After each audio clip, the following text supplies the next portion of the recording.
want to study death. Death is constant.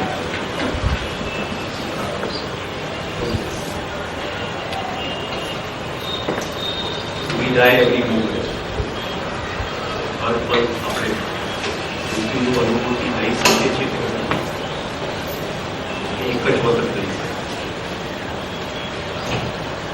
મૃત્યુ શું છે? What is death?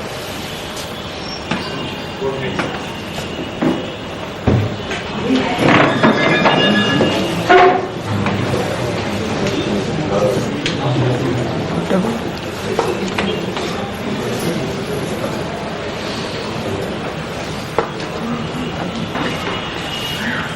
મૃત્યુ એટલે શું?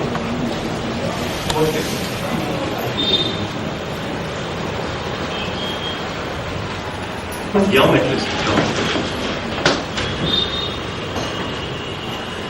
Yama means to stop, રોકવું. શિયાળાને એમ થાય કે હું ઉનાળાનો કબજો લઈ લઉં અને ઓવર પાવર કરું તો યમ આવી જાય છે. શિયાળો પૂરો થાય છે અને નળો આવી જાય છે. દરિયાને એમ થાય કે હું ધરતીને ખાઈ જાઉં પણ રેતી આવીને મોજાને રોકે છે. એ યમ છે. That which resists.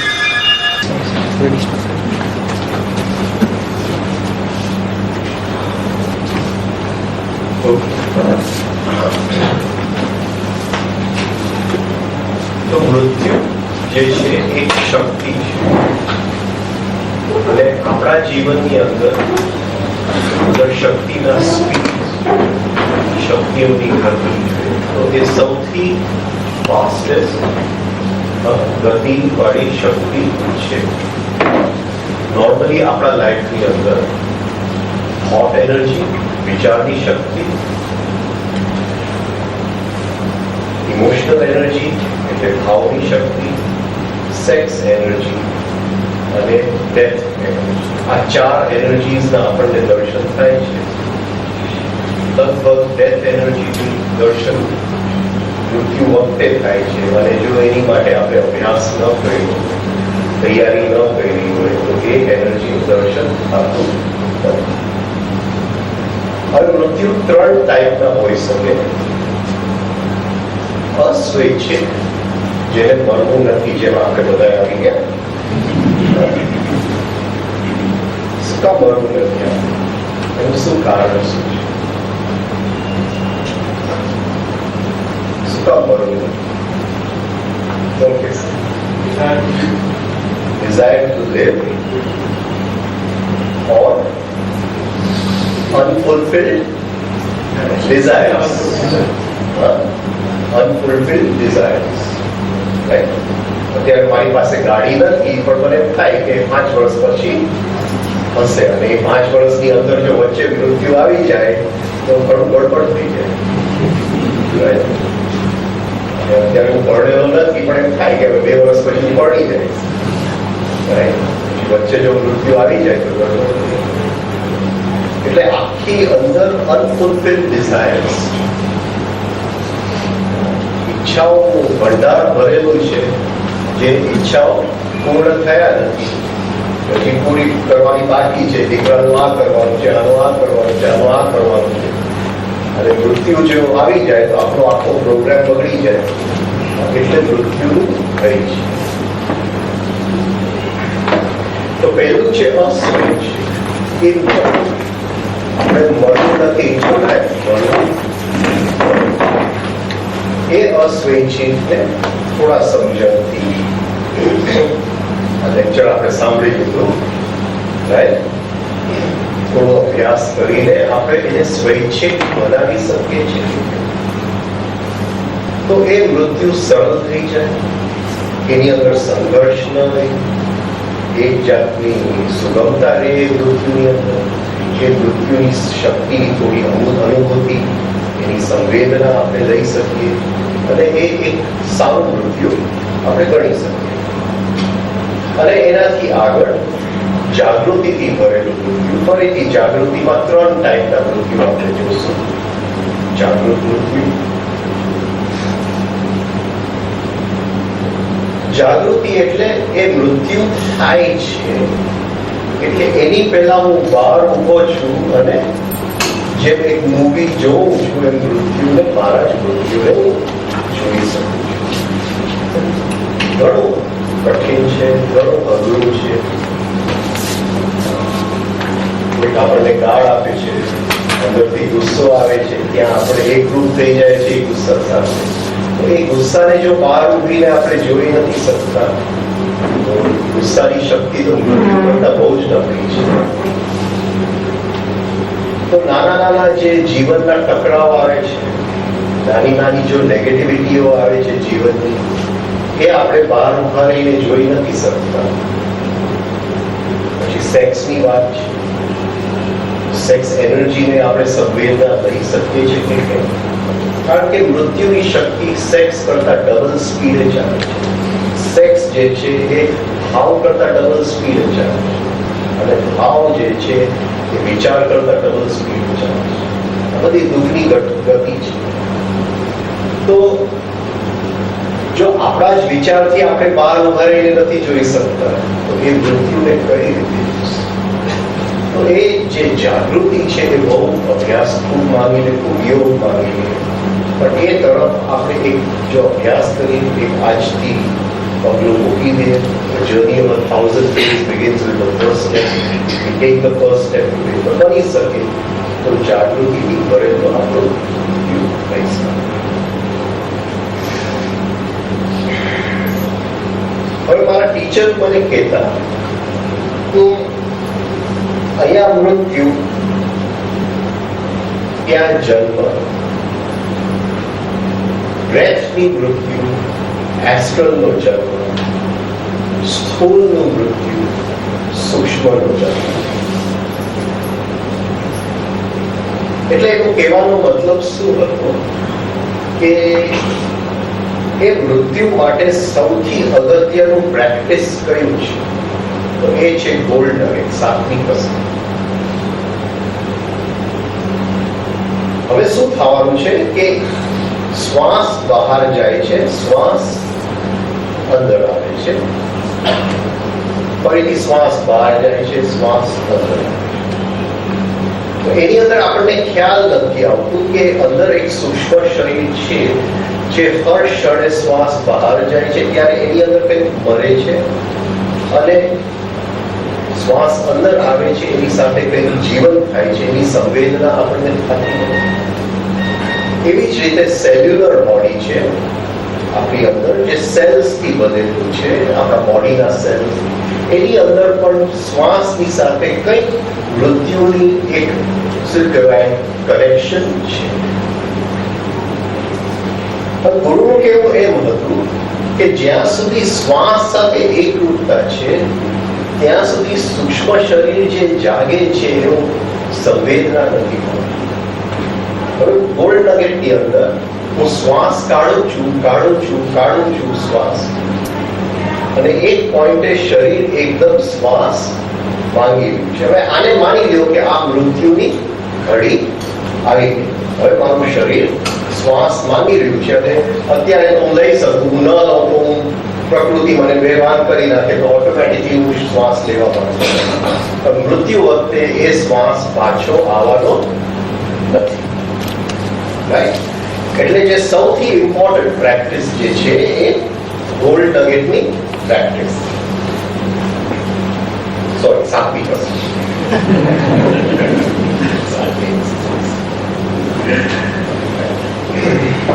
તો એ જે શ્વાસ બહાર જાય છે તે વખતે શરીર જ્યારે શ્વાસ માંગી રહ્યું છે ત્યાં એનાથી હું સેપરેટ થઈ શકું છું.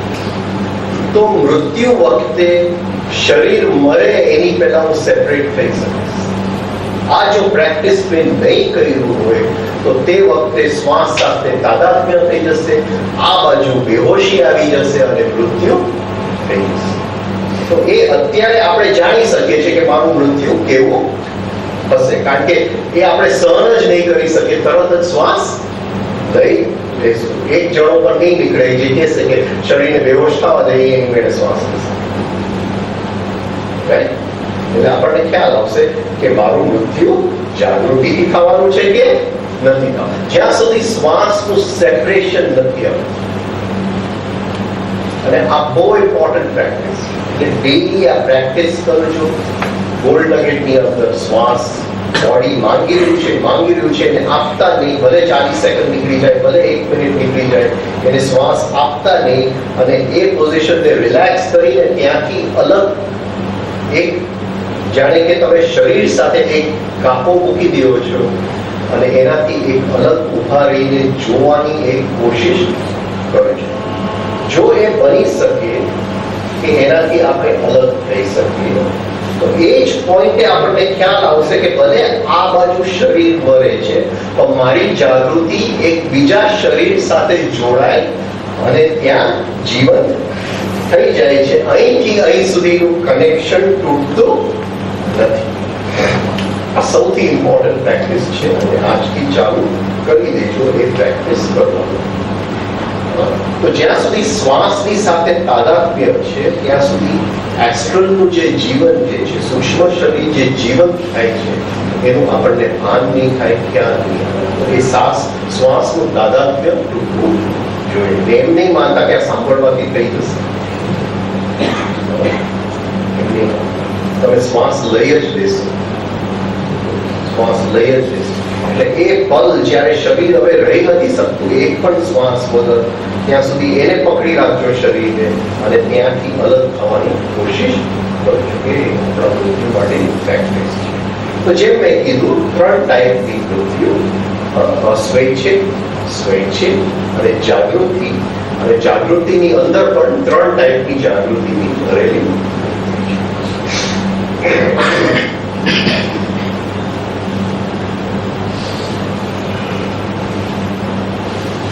હવે જે બ્રેઇન આપણું છે, જે ભાષા સમજે છે, જે બ્રેઇન સિમ્બલ સમજે છે, મેથેમેટિક્સ સમજે છે, લોજિક સમજે છે, એ બ્રેઇનને અહીંયા મૂકીને જવું પડે છે. જે બ્રેઇન આપણી સાથે જાય છે એ રેઝોનન્સ સમજે છે. રેઝોનન્સ સમજે છે?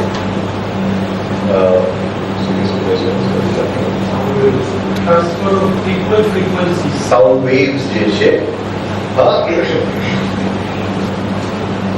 એક બે ટ્યુનિંગ ફોર્ક લો અને એક ટ્યુનિંગ ફોર્કને વગાડો અને બે ટ્યુનિંગ ફોર્ક એ મૂકો તો બીજું ઓટોમેટિકલી વાગતું થાય છે. એવું કહેવાય છે કે પંડિત ઓમકારનાથ ઠાકુર જ્યારે તાનપુરા વગાડતા અને દિવાલ ઉપર 7 તાનપુરા મૂકેલા હોય, એ પોતે તાનપુરા વગાડતા જાય પણ એક પોઈન્ટે એ 7 તાનપુરા એની મેળે વાગતા જાય. તો પોતાના જ અવાજથી, પોતાના જ નાદથી રેઝોનન્સ એ તાનપુરા. રાઈટ? જૂના જમાનામાં જ્યારે આર્મીઓ માર્ચિંગ કરતા તો જ્યારે બ્રિજ આવે ત્યારે બ્રિજ ઉપર એને કીધું ભાઈ માર્ચિંગ નહીં કરવાનું, બધાએ પોતાની મેળે ચાલવાનું. શું કામ? કે જો એના માર્ચિંગના રેઝોનન્સથી એ બ્રિજનું સ્ટ્રક્ચર જો હલબલી જાય તો એ તૂટી શકે છે. તો એ જે બ્રેઇન જાય છે, અહીંયા આપણે કંઈક નાદ કરીએ, કંઈક બોલીએ, કંઈક ભાવ બોલીએ તો એ ત્યાં પહોંચી શકે છે પણ એ ભાષામાં નથી પહોંચી શકતું, એ રેઝોનન્સથી પહોંચી શકે છે. એ વસ્તુ એ રીતે સમજી શકે છે. તો સાઉન્ડ્સ, વાઇબ્રેશન્સ અને રેઝોનન્સ. હવે એ રેઝોનન્સમાં બોલવું, એ રેઝોનન્સ નો ઉપયોગ કરવો, એનું નામ મંત્ર યોગ. કે એક મંત્ર આપણે ઉત્પન્ન કરીએ છીએ એમાંથી શું ઉત્પન્ન થાય છે. આજે તો મંત્ર યોગ વિશે નહીં બોલીએ પણ એક મંત્ર હું બોલતો જાઉં છું તો એક મંત્ર બીજાની ઉપર ટકરાતું જાય છે અને ધીમે ધીમે જે ઓરિજિનલ મંત્ર છે એની બદલે ઘણા બધા જુદા સાઉન્ડ્સ ઉત્પન્ન થાય છે. જે મંત્ર વધારે આપણે બોલતા જાય છે એ ઘણા બધા સાઉન્ડ જે છે એ માંથી ફરીથી એક સાઉન્ડ આવે છે. તો એક બોલીએ છે, એકમાંથી અનેક થાય છે અને એ અનેકમાંથી એક થાય છે. આ મંત્ર યોગની જે રહસ્ય છે એ આની અંદર પડેલું છે. રાઈટ? સપોઝિંગ આપણે ગાયત્રી મંત્ર, તો ગાયત્રી મંત્ર એકની ઉપર એક જ્યારે ભટકાતું જાય છે ત્યારે અનેક જુદી જુદી એક સાઉન્ડની દુનિયાની, શક્તિઓની દુનિયાની એક ઉત્પત્તિ થાય છે. એ ઓર્કેસ્ટ્રા જેવું છે. હવે એ ઓર્કેસ્ટ્રા જ્યારે લયમાં ચાલે છે ત્યારે એમાંથી એક ફરીથી નવું એક નાદ ઉત્પન્ન થયું, જે પહેલું મંત્ર બોલાયું એનાથી ઘણી વાર તદ્દન ઉલટું હોય છે. એટલે આપણને એમ લાગે કે આપણે ગાયત્રી બોલતા હોય, હકીકતે આપણે મહામૃત્યુંજય બોલતા હોય. અહીંયા આપણને એમ લાગે કે આપણે ગાયત્રી બોલતા. તો મંત્રનું રહસ્ય આવું કંઈક છે. એ જે બ્રેઇન ચાલ્યું ગયું છે એની સાથે વાત કરવા માટે, એની સાથે કોમ્યુનિકેશનમાં ઉતરવા માટે આ જે મંત્રની અંદર આપણે રેઝોનન્સ જે ઉપયોગ કરીએ છીએ એ બહુ કામમાં આવે છે.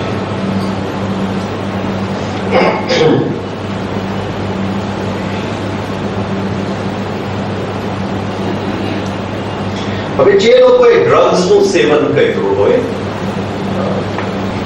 જે ડ્રગ્સ આપણને ટ્રીપ ઉપર લઈ જાય, તો એ લોકોએ સ્થૂળ શરીરની બહાર ઉભા રહીને શું દર્શન થાય છે ઘણાને એવી અનુભૂતિ થઈ ચૂકી છે.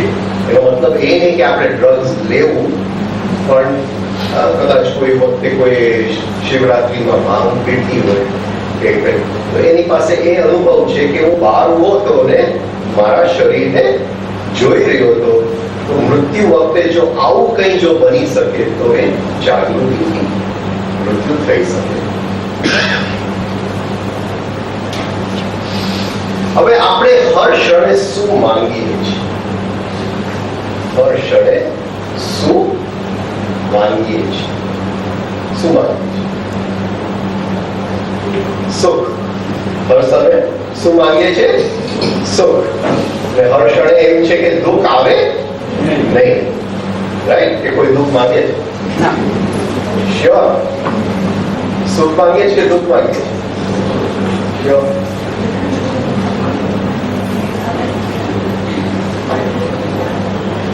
તમે સમજો છો કે હર ક્ષણે આપણે માંગીએ છીએ. એટલે હર ક્ષણ ઇન્ટુ 70 years, 70 વર્ષ into so many moments of begging, ભિખારી કરો કે મને સુખ આપો, મને સુખ આપો, મને સુખ આપો. અને હર ક્ષણે કોઈ એમ નહીં કહેતા કે હું તપસ ભાવે જીવું. બેનનો ફોન આવેલો મારી પર કે રાજનભાઈ હવે હું તપસ ભાવે જીવું. કીધું કોઈ દીકરો ઘરની બહાર આવે છે તો જાય છે તો અંદર તો છે ને કે રસ્તામાં એક્સિડન્ટ ન થાય. એ તો છે, બહુ તપસ નથી.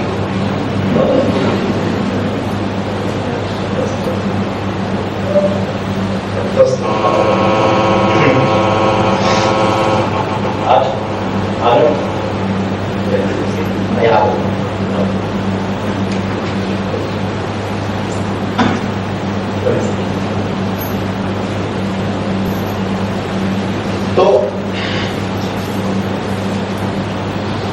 હર ક્ષણે જ્યારે આપણે સુખ માંગીએ છીએ આપણને ખબર નથી કે આપણે શું માંગીએ છીએ. દુનિયાનો પહેલો નિયમ છે દ્વૈત. એટલે સુખ માંગો તો શું મળે? દુઃખ. બરાબર? આપણે મંદિરમાં જાય અને સુખ માંગીએ કે ભગવાન મને સુખ આપજો, થોડું 500 રૂપિયાના બિલી પર ચડાવી દઈએ એટલે એમ લાગે કે આપણે જલ્દી પહોંચી જાય ભગવાન પાસે, આગળ લાઈનમાં આગળ આવી જાય. રાઈટ? એટલે સુખ જલ્દી આપણને મળી જાય. પણ ભગવાન કહે છે કે ભાઈ નિયમ અહીંયા એવો છે કે સુખની સાથે દુઃખ લેવું પડે. અહીંયા એક નથી. હા, અહીંયા એક નથી. આ તો સમજાય જાય તો કોઈ મંદિરમાં ચાલતી જશે. બધા બ્રાહ્મણોનો ધંધો બંધ. કારણ કે જો સુખ માંગવાથી દુઃખ જ મળવાનું હોય તો આપણે એ સમજીએ કે આ માંગવાનું કેમ બંધ કરો. એવી કોઈ સ્થિતિ છે જ્યાં આપણે ન માંગીએ, સબકોન્શિયસમાં એ ન માંગીએ. તો એ જે આખું જીવન આપણે સુખ માંગેલું છે હર ક્ષણે, એ મૃત્યુની ઘડીની અંદર એ બધું મોટું રૂપ લઈને આપણી સામે ઊભું થઈ જાય છે અને કોઈ પણ ફોર્મમાં ઊભું થઈ શકે. આપણા જ સંસ્કારનો ઉપયોગ કરી એમને કહેતા કે રાવણ 10 માથાવાળો હતો, તે વખતે પણ કોઈ 10 માથાવાળો આવી શકે. આપણો જ સંસ્કાર છે, આપણે જે માંગેલું છે એ સામે આવે છે. બીજું, જે વસ્તુઓ આપણે બીજાની અંદર પ્રોજેક્ટ કરેલું છે એ સામે આવશે. We always project ourselves in the other. Right? એટલે હું કહું કે આ બહુ ગુસ્સાવાળો છે તો હું શું કહું છું? હું બહુ ગુસ્સાવાળો છું. કે આ બહુ વ્યક્તિ ચાલાક છે તો હું શું કહું છું? કે હું બહુ ચાલાક છું. એ આપણે સમજતા નથી. મને લાગે છે કે એ ચાલાક છે, એ મારા 100 રૂપિયા લઈ ગયો. એ તો એના જ પૈસા લઈ ગયો. આ તો મારો વેમ હતો કે મારા 100 રૂપિયા. એટલે હું કહું કે બહુ ચાલાક છે, એનાથી જરા ચેતવીને રહેજો. હકીકતે હું શું કહું છું? કે હું બહુ ચાલાક છું. જે હું બીજામાં જોઉં છું એ મારી અંદર હોય તો જ હું બીજામાં જોઈ શકું છું. જરા સમજો આ વાત. આખી જિંદગી આપણે કોઈકને કંઈક દેતા હોય છે. રાઈટ? અને એ બધું જે આપણે બીજામાં જોયેલું છે એને તાવડિયાથી સેન્સિટિવનેસ એ સામે આવીને ઊભું રહે છે. ગભરાતા નહીં. મૃત્યુની ઘડી છે, એ શક્તિની અનુભૂતિ આપણે કરી છે. તો એ કોઈ ગભરાવા જેવું નથી. આ બધા લક્ષણો છે અને જેમ આપણે પિક્ચર જોવા ગયા એ અંદરના સ્ક્રીન ઉપર આ બધા લક્ષણો આવશે તો એને આપણે જોઈ લઈશું.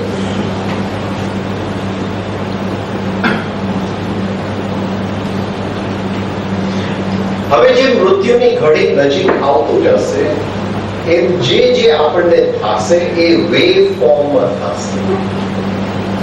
વેવ ફોર્મમાં એટલે કંઈક થશે, ફરીથી બંધ થશે, કંઈક થશે, ફરીથી બંધ થશે. જેમ એક સુવાવડ થાય છે માનો, અને ડોક્ટર કહે છે કે ભાઈ જો આ પેઇન્સ આવી ગયા, લેબર પેઇન્સ આવી ગયા, દુખાવો ચાલુ થઈ ગયો. પછી કહે છે કે ભાઈ દુખાવો બંધ થઈ ગયા, ફરીથી દુખાવો ચાલુ થઈ ગયો. કે બે દુખાવો વચ્ચેનો આટલો અંતર છે તો હજી સુવાવડની વાર છે. તમે બેસો, હું બીજા 2-4 પેશન્ટને જોઈને આવું છું. એવી રીતે મૃત્યુ પણ સુવાવડ જેવું જ છે. એ જે મૃત્યુની ઘડી છે ત્યાંથી કઈ અહીંયા નથી આવવાનું, અહીંથી કઈ ત્યાં જવાનું છે. એ જ વસ્તુ છે, કઈ એમાં ફરક નથી. કઈ અહીંથી કઈ ત્યાં જવાનું છે તો એ જે જવાનું છે એ પહેલા મળવા આવે છે, જાય છે એની પહેલા. અને અમુક એના ચિહ્ન, અમુક એના લક્ષણ લઈને મળવા આવે છે. તો કયા કયા લક્ષણ હોઈ શકે? અને એ જે લક્ષણ છે એ મોજામાં આવશે, ફરીથી જશે, ફરીથી મોજામાં આવશે, ફરીથી. એ જે મોજા છે એ વેવ્સ એ કેવા હોઈ શકે? શું થઈ શકે? કદાચ મને એમ લાગે કે એકદમ ઠંડી મને લાગે છે, રાઈટ? એટલે હું કોઈને કહું કે ભાઈ જરા મને બ્લેન્કેટ ઓઢી દો. એ ઓઢી દેશે બિચારો, ત્યાં તો મને ગરમી લાગવા પડશે. એટલે કોઈ જલ્દી કાઢી દેવાનું, બહુ ગરમી લાગે. એટલે આ જે ગરમી ઠંડી શિવરિંગ, કંપન, તો સમજવું કે હવે બહુ દૂર નથી, આવવાની તૈયારીમાં છે.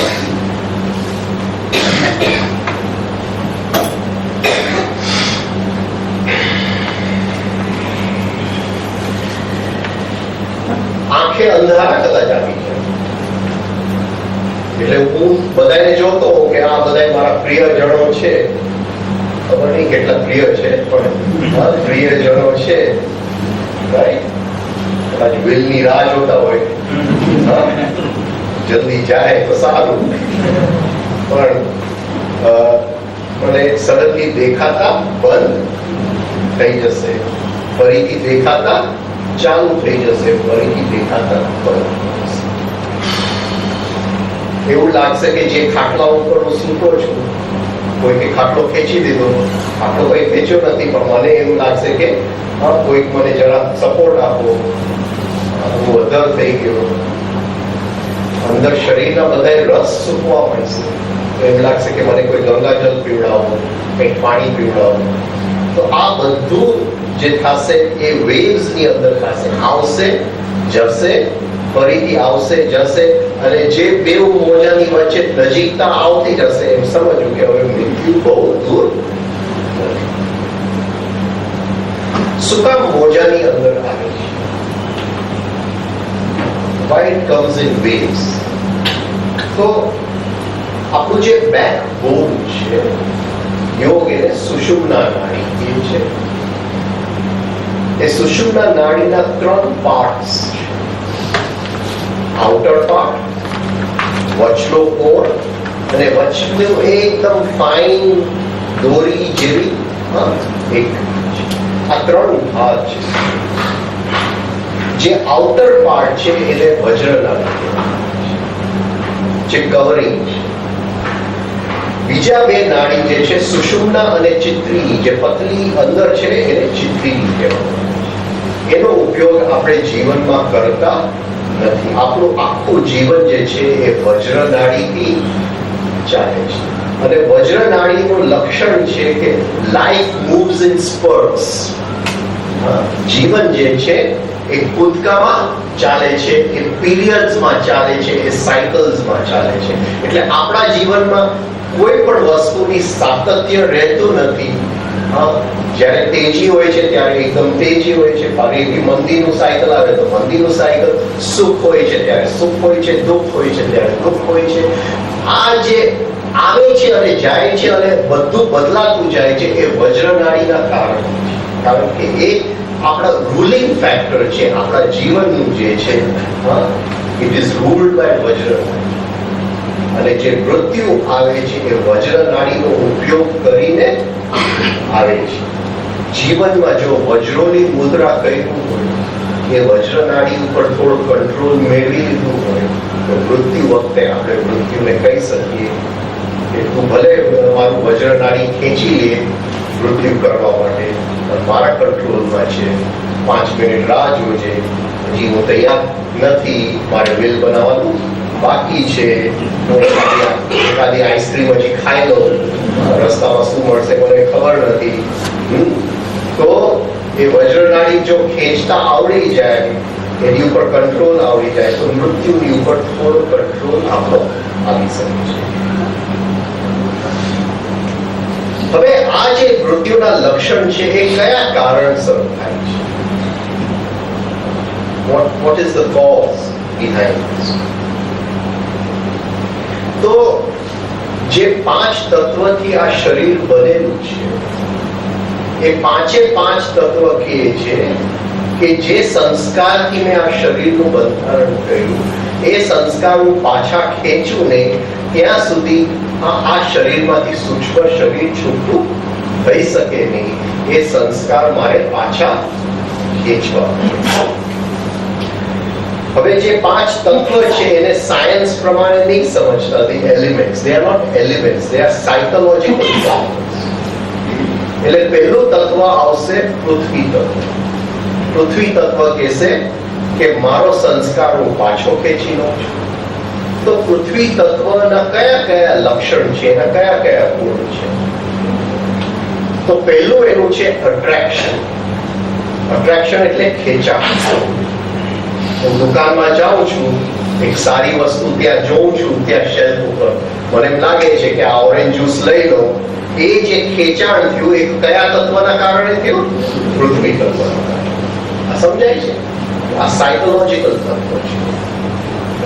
અત્યારે મને એટલું લાગે છે, મને કોઈ પૂછતું નથી, હું માનતો છું, મારું કોઈ ભાવ પૂછવા આવ્યું નથી, મારું ખબર પૂછવા કોઈ આવ્યું નથી, તો મને લાગે છે કે કોઈ મને સપોર્ટ નથી આપતું, તો પૃથ્વી તત્વનો અભાવ છે. જેટલા ડિપ્રેશન વાળા છે એને પૃથ્વી તત્વ આપણે વધારી દઈએ તો ડિપ્રેશન નીકળી જાય. Right? અચ્છા. પૃથ્વી તત્વમાં હેપીનેસ છે, ખુશી છે. એટલે જ્યારે આપણે ચાલવા જાય અને જો ધ્યાન પગના તળિયા પર રાખીએ, ઉઘાડા પગે ચાલવાની વાત નથી કરતો, આ સૂક્ષ્મ વાત છે. એટલે પણ ધ્યાન પગના તળિયા ઉપર રાખીએ તો પૃથ્વી આપણને હેપીનેસના વાઇબ્રેશન્સ આપે, સુખના વાઇબ્રેશન્સ આપે. તો ચાલવા પછી આપણે પાછા આવીએ તો એકદમ ખુશી ખુશી પાછા. તો આ બધા પૃથ્વી તત્વના લક્ષણ છે. રેઝિસ્ટન્સ, જેમ આપણે યમની વાત કરીએ, ટુ રેઝિસ્ટ, રોકવું એ પૃથ્વી તત્વનું લક્ષણ છે. પછી ઘણી વાર એ જ્યારે બહુ નેગેટિવ કોઈની અંદર થઈ જાય તો આપણે કહીએ છીએ આ વ્યક્તિ બહુ જિદ્દી છે, બહુ ઓબ્સ્ટિનેટ છે, એ પૃથ્વી તત્વનું ઇમ્બેલેન્સ થઈ ગયું છે એ વ્યક્તિની અંદર. આ સમજાય છે? તો આ પૃથ્વી તત્વ પહેલું કહે છે કે મારો સંસ્કાર હું પાછો ખેંચી લઉં. એટલે પહેલી વસ્તુ આપણને લાગશે કે કોઈ પણ સપોર્ટ નથી. બીજું એનાથી જે ગહેરી વાત છે કે આપણી અંદર જે પ્રકાશ છે એ જે પ્રકાશની સામે જે આવરણ છે, જે પડદો છે, એ સંસ્કારોનો પડદો છે. અને એ સંસ્કાર બી 5 તત્વથી જ બનેલા છે. એટલે જેવું પૃથ્વી તત્વ એનો સંસ્કાર ખેંચી લે છે, એની સાથે જોડેલા બધા જે સંસ્કાર છે એમાંથી આપણે થોડા સમય માટે ફ્રી ઓફ ચાર્જ, કોઈ પણ અભ્યાસ કર્યા વગર, કોઈ પણ યોગ કર્યા વગર આપણે મુક્ત થઈ જાય છે. તો પૃથ્વી તત્વનો સંસ્કાર કયો હોઈ શકે? લોભ, રાઈટ? ગ્રેવિટેશન જે છે, અટ્રેક્શન જે છે એ નેચરલ છે. પણ અટ્રેક્શન સાથે મારો અહમ જ્યારે જોડાઈ જાય છે ત્યારે શું અંદર કયો સંસ્કાર બને છે? લોભ. સમજાય છે? એટલે જેવું પૃથ્વી તત્વ ખેંચી લે છે અંદરથી, એટલે જે કઈ લોભના સંસ્કાર હતા આખા જીવનના, એ સંસ્કારમાંથી આપણે એટલા સમયમાંથી મુક્ત થયા. એટલે 2 વસ્તુ છે. એક, જો આપણે જાણતા ન હોય તો ખાટલા ઉપર સુતા હશું, આપણને એમ લાગશે કે સપોર્ટ કોઈ લઈ ગયું છે, તો આપણને ભય લાગશે. ભય લાગશે તો આપણને ખ્યાલ નહીં આવે કે અંદર જે સંસ્કારમાંથી મુક્ત થવા માટે તો હું અધ્યાત્મનો રસ્તો મેં પકડ્યો છે, એ સંસ્કારમાંથી મને ફ્રી ઓફ ચાર્જ થોડા વખત માટે મુક્તિ મળી ગઈ છે. એટલે આ જો આપણને ખ્યાલ હશે તો આપણને ભય નહીં લાગે. અને અંદર જોશું કે એ સંસ્કાર જ્યારે જાય છે ત્યારે શું દેખાય છે, શું આપણને ખ્યાલ આવે છે. તો પહેલું જે તત્વ જશે એ પૃથ્વી તત્વ જશે. સેકન્ડ તત્વ જે જશે એ જલ તત્વ જશે, અપસ. અપસ તત્વનું પહેલું લક્ષણ જે છે એ છે કોન્ટ્રેક્શન. Water always contracts. જેવું પાણી તમે બૂંદ મૂકો એ કોન્ટ્રેક્ટ્સ. અને પાણીની અંદર એક કોન્ટ્રેક્શન તો then it spreads. પછી એ ફેલાઈ જાય છે. પણ એનું પહેલું લક્ષણ છે ટુ કોન્ટ્રેક્ટ. અને આ જે અંદર આપણી અંદર સૌથી ઘેરું જે સંસ્કાર છે, જે વલણ છે, એ કોન્ટ્રેક્શનનો વલણ છે. સત્ય તો આપણી સામે છે પણ એને જોવું નથી આપણે. એને સેજ પણ અંદર, અને જો ભૂલથી દેખાઈ જાય તો આપણે આંખ બંધ કરી દઈશું. એ સત્ય જોવા માટે અંદર એક વલણ છે કે મારે એ જોવું નથી. કોન્ટ્રેક્શન. રાતે આપણે જઈએ છીએ, ગાડી ચલાવીએ છીએ, વધારે પડતા હેડલાઇટ સામે આવે છે તો આપણે આંખ બંધ થઈ જાય છે. એ જ વસ્તુ મૃત્યુ વખતે થશે. અંદરનો પ્રકાશ સામે આવશે પણ આંખ આપણે બંધ કરી દઈશું, આપણે એને જોઈ શકશું નહીં. હવે હેડલાઇટ દેખાય તો આંખ ખુલ્લી રાખજો.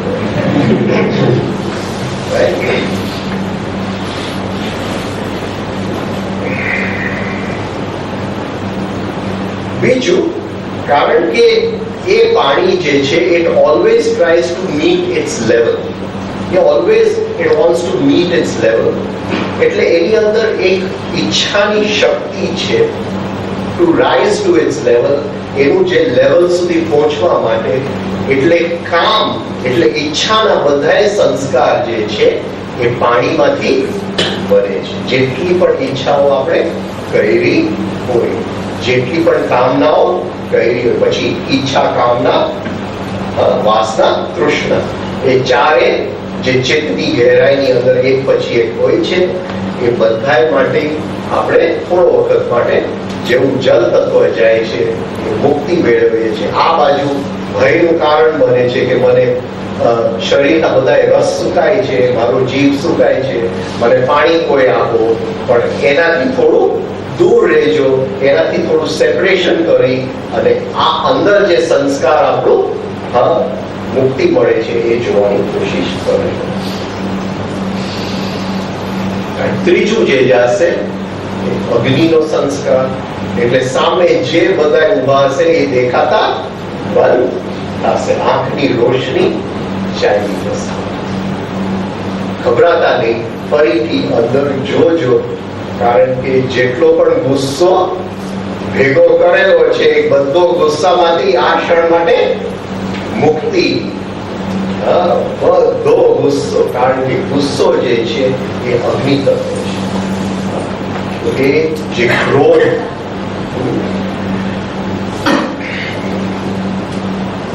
અંદર જો આપણને થોડી સંવેદનાઓની ગહેરાઈમાં ઉતરી ગયા હશું તો ખ્યાલ આવશે કે લોભનો સંસ્કાર જે છે એ શરીરના નીચાના ભાગમાં જ્યાં મૂલાધાર ચક્ર છે, જે કામનો સંસ્કાર છે એ થોડું જનન ઇન્દ્રિય તરફ સંવેદના થાય છે, જ્યાં સ્વાધિષ્ઠાન ચક્ર છે. અને જે ક્રોધનો સંસ્કાર છે એ નાભીની આજુબાજુ જ્યાં મણિપુર ચક્ર છે. તો આ જરાક થોડી જો ગહેરી સંવેદના આપણને લેતા આવડતું હોય તો ત્રીજું આપણને દેખાતું બંધ થશે, શરીરમાંથી અગ્નિ બધું ચડે, એકદમ ઠંડી લાગવા માંડશે, શરીર કંપવા માંડશે, શિવરિંગ ચાલુ થઈ જશે. ફરીથી એમાં તણાઈ નહીં જતા, અંદર જે ગુસ્સામાંથી મુક્તિ. હવે જે અંદરનો પ્રકાશ છે એ 3 લેવલના સંસ્કાર ગયા, રાઈટ? પૃથ્વીનું ગયું, જલનું ગયું, અગ્નિનું ગયું, એટલે અંદરનો પ્રકાશ જે છે એ હવે ઘણો ક્લિયર આપણને દેખાતો હોવો જોઈએ.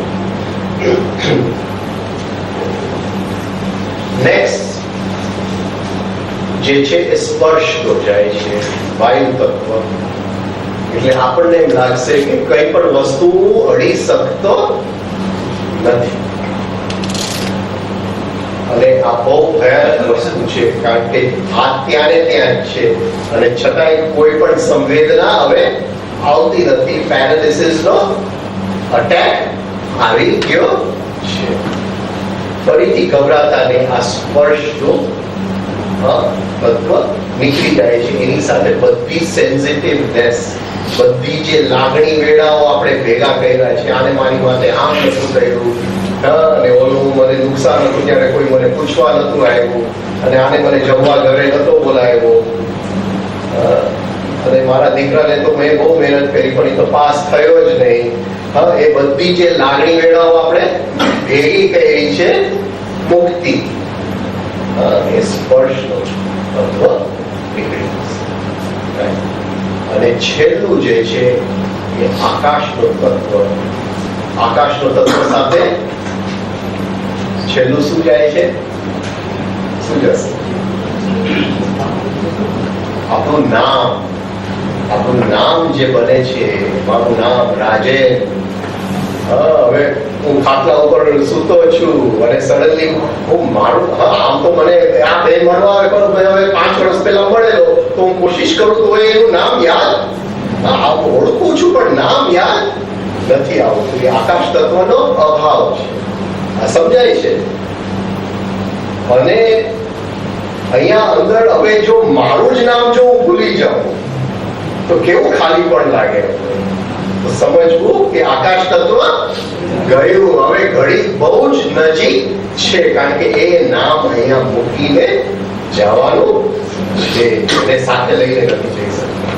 રાઈટ કે નામ અહીંયા મૂકવું પડે છે. એટલે છેલ્લું આકાશ તત્વ. હવે આ વખતે પ્રકૃતિ બહુ મહેરબાન છે. એટલે જેવું અહીંથી આકાશ તત્વ છૂટી જાય છે, જે પાર આપણે જવાનું છે ત્યાંનું કંઈ આપણને પ્રકૃતિ તરફથી મળવા આવે છે. એટલે આપણને એમ લાગે છે કે ડિવાઇન એટલે શું કહેશું આપણે, દિવ્ય એક મ્યુઝિક આપણને સમજાય છે. દિવ્ય મ્યુઝિક, દિવ્ય નાદ અમુક આપણને ઓળખાય છે. તો એ પારથી પ્રકૃતિ આપણને મળવા આવે છે અને એ જેવું સંભળાય છે કે આપણો બધો ભય નીકળી જાય છે અને આપણે એમ લાગે છે તો આપણે સૂઈ જાય, પણ સૂઈ નહીં જતા. એ જે છે એ પ્રકૃતિ મળવા આવી છે. પ્રકૃતિ કહે છે કે આ જે છૂટું થવાનું છે શરીરમાંથી, એ પેઇનમાંથી એને હું મુક્ત કરું. એટલે આ જે દિવ્ય નાદ છે એને સંભળાવું તો એ સૂઈ જાય, તો એને આગળનું કંઈ ખબર ન પડે, સૂઈ નહીં જતા. આવી જશે, ઊંઘ જ આવી જશે. શું કરશે?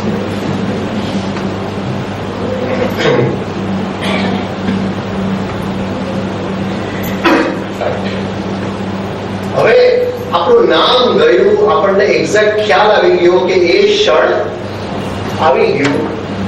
તરત જ આપણને બધી સંવેદનાઓ તો ત્યારની ચાલી ગઈ છે.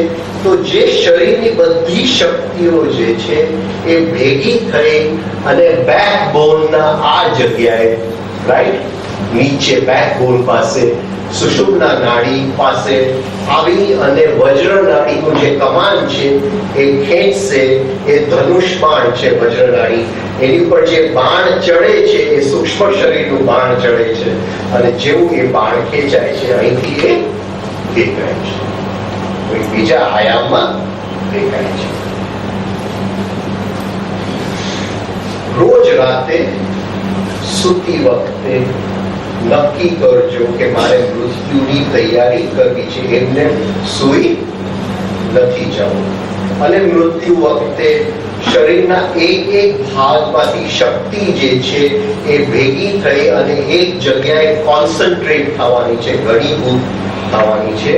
તો એ શક્તિ આંગળીઓમાંથી ખેંચી લેજો, હાથમાંથી ખેંચી લેજો, પગમાંથી ખેંચી લેજો, બ્રેનના બધાય ભાગમાંથી ખેંચી લેજો, આખા શરીરમાં, અને એક જગ્યાએ એને કોન્સન્ટ્રેટ કરવાની કોશિશ કરજો.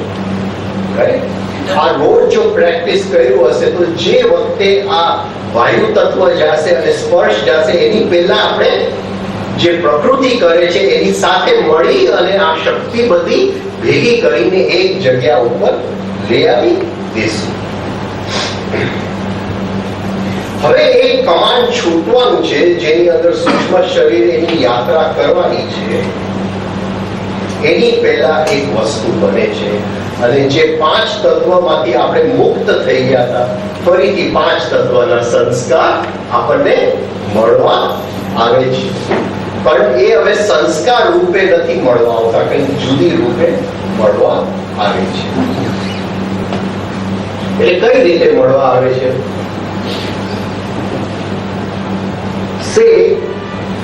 કે જીવનમાં 1000 ગુસ્સા કર્યા તો પ્રકૃતિ કહેશે કે ભાઈ તું એ 1000 ગુસ્સા લઈને તો જઈ નથી શકતો. એ 1000 ગુસ્સાનો નીચવી અને એક બૂંદ છે, એ બૂંદ લઈને તને જવાની છૂટ છે. તો જે જે સંસ્કારો મેં કર્યા છે લાઈફની અંદર, જે કર્મ કર્યા એ બધા નીચવાઈ જશે.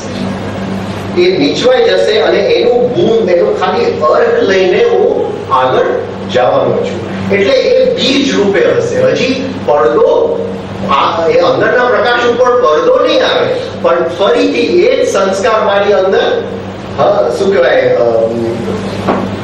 એક્ટિવ થઈ જાય, એટલે ફરીથી ચાલુ થઈ જાય. એની માટેના એ બીજ રૂપ, એટલે આપણે બાળકની અંદર જોઈએ કે એની અંદર કોઈ સંસ્કાર નથી, પણ એ બધા બીજો પડ્યા છે અને જે પાણી મળતું જશે એ ફરીથી એ સંસ્કાર ઘણીભૂત થશે. તો શું થશે? એ 1000 ગુસ્સા મારે ફરીથી જીવવા પડશે. એ 1000 ગુસ્સા ફરીથી જીવતા જીવતા ફરીથી એક અર્કેમાંથી એક અત્તરનું બૂંદ નીકળશે, એ સાથે જશે. એવું બનશે કે એ આખું જીવન જે મેં જીવી લીધું 70 વર્ષની અંદર, 2.5 મિનિટની અંદર એ ફરીથી જીવન જીવી લઈશ. નિયમ ઈ છે, કોઈ જ્યોતિષ હોય તો જ્યોતિષ આ વસ્તુ જાણે છે કે જે દરવાજામાંથી અંદર આવ્યું એ જ દરવાજામાંથી બહાર જવું પડે છે.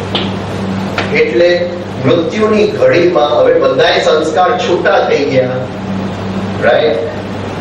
અંદર સંસ્કાર રહિત થઈ ગયો, પણ 2.5 મિનિટની અંદર મારું જીવન હું ફરીથી જીવી લઈશ. એ સંસ્કારના બીજ ફરીથી મને મળવા આવશે અને જે માના ગર્ભમાંથી હું આવેલો હતો એ માના ગર્ભમાંથી પાછો ચાલ્યો જઈશ. એટલે રિવર્સ ટાઈમની અંદર જે બુઢો બાપો હતો એ ફરીથી નાનો બાળક બની અને અદ્રશ્ય થઈ જશે. સેક્સની એનર્જી જે છે એ બીજા આયામમાંથી કંઈક અહીંયા લઈ આવે છે. મૃત્યુની એનર્જી જે છે આ આયામમાં બધું છૂટું પાડીને જે એ આયામમાં મોકલવાનું છે એને મોકલી દે છે. આ સમજાય છે સુધી બરાબર?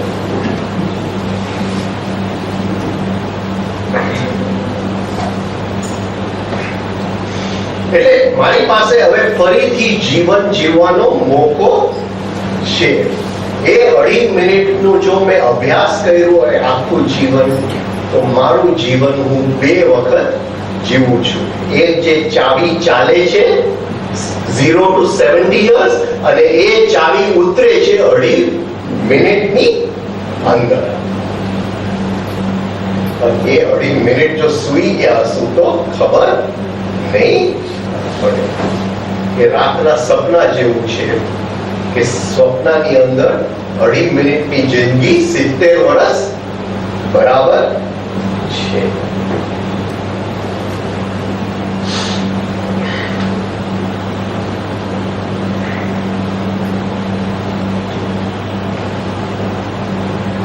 ગુરુ હરગોવિંદ સાહેબના જમાનામાં એના એક શિષ્ય હતા, સાકેત બંદીના રાજા, અને દર વર્ષે ગુરુ પાસે અઠવાડિયું એ કાઢવા જાય.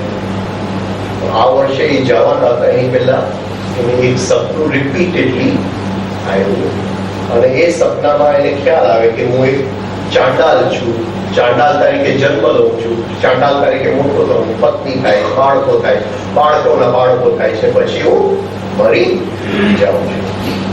રોજ સવારે એને પ્રશ્ન એ જાગે કે હું તો રાજા ને આ ચાંડાલનું સપનું કેમ આવે છે?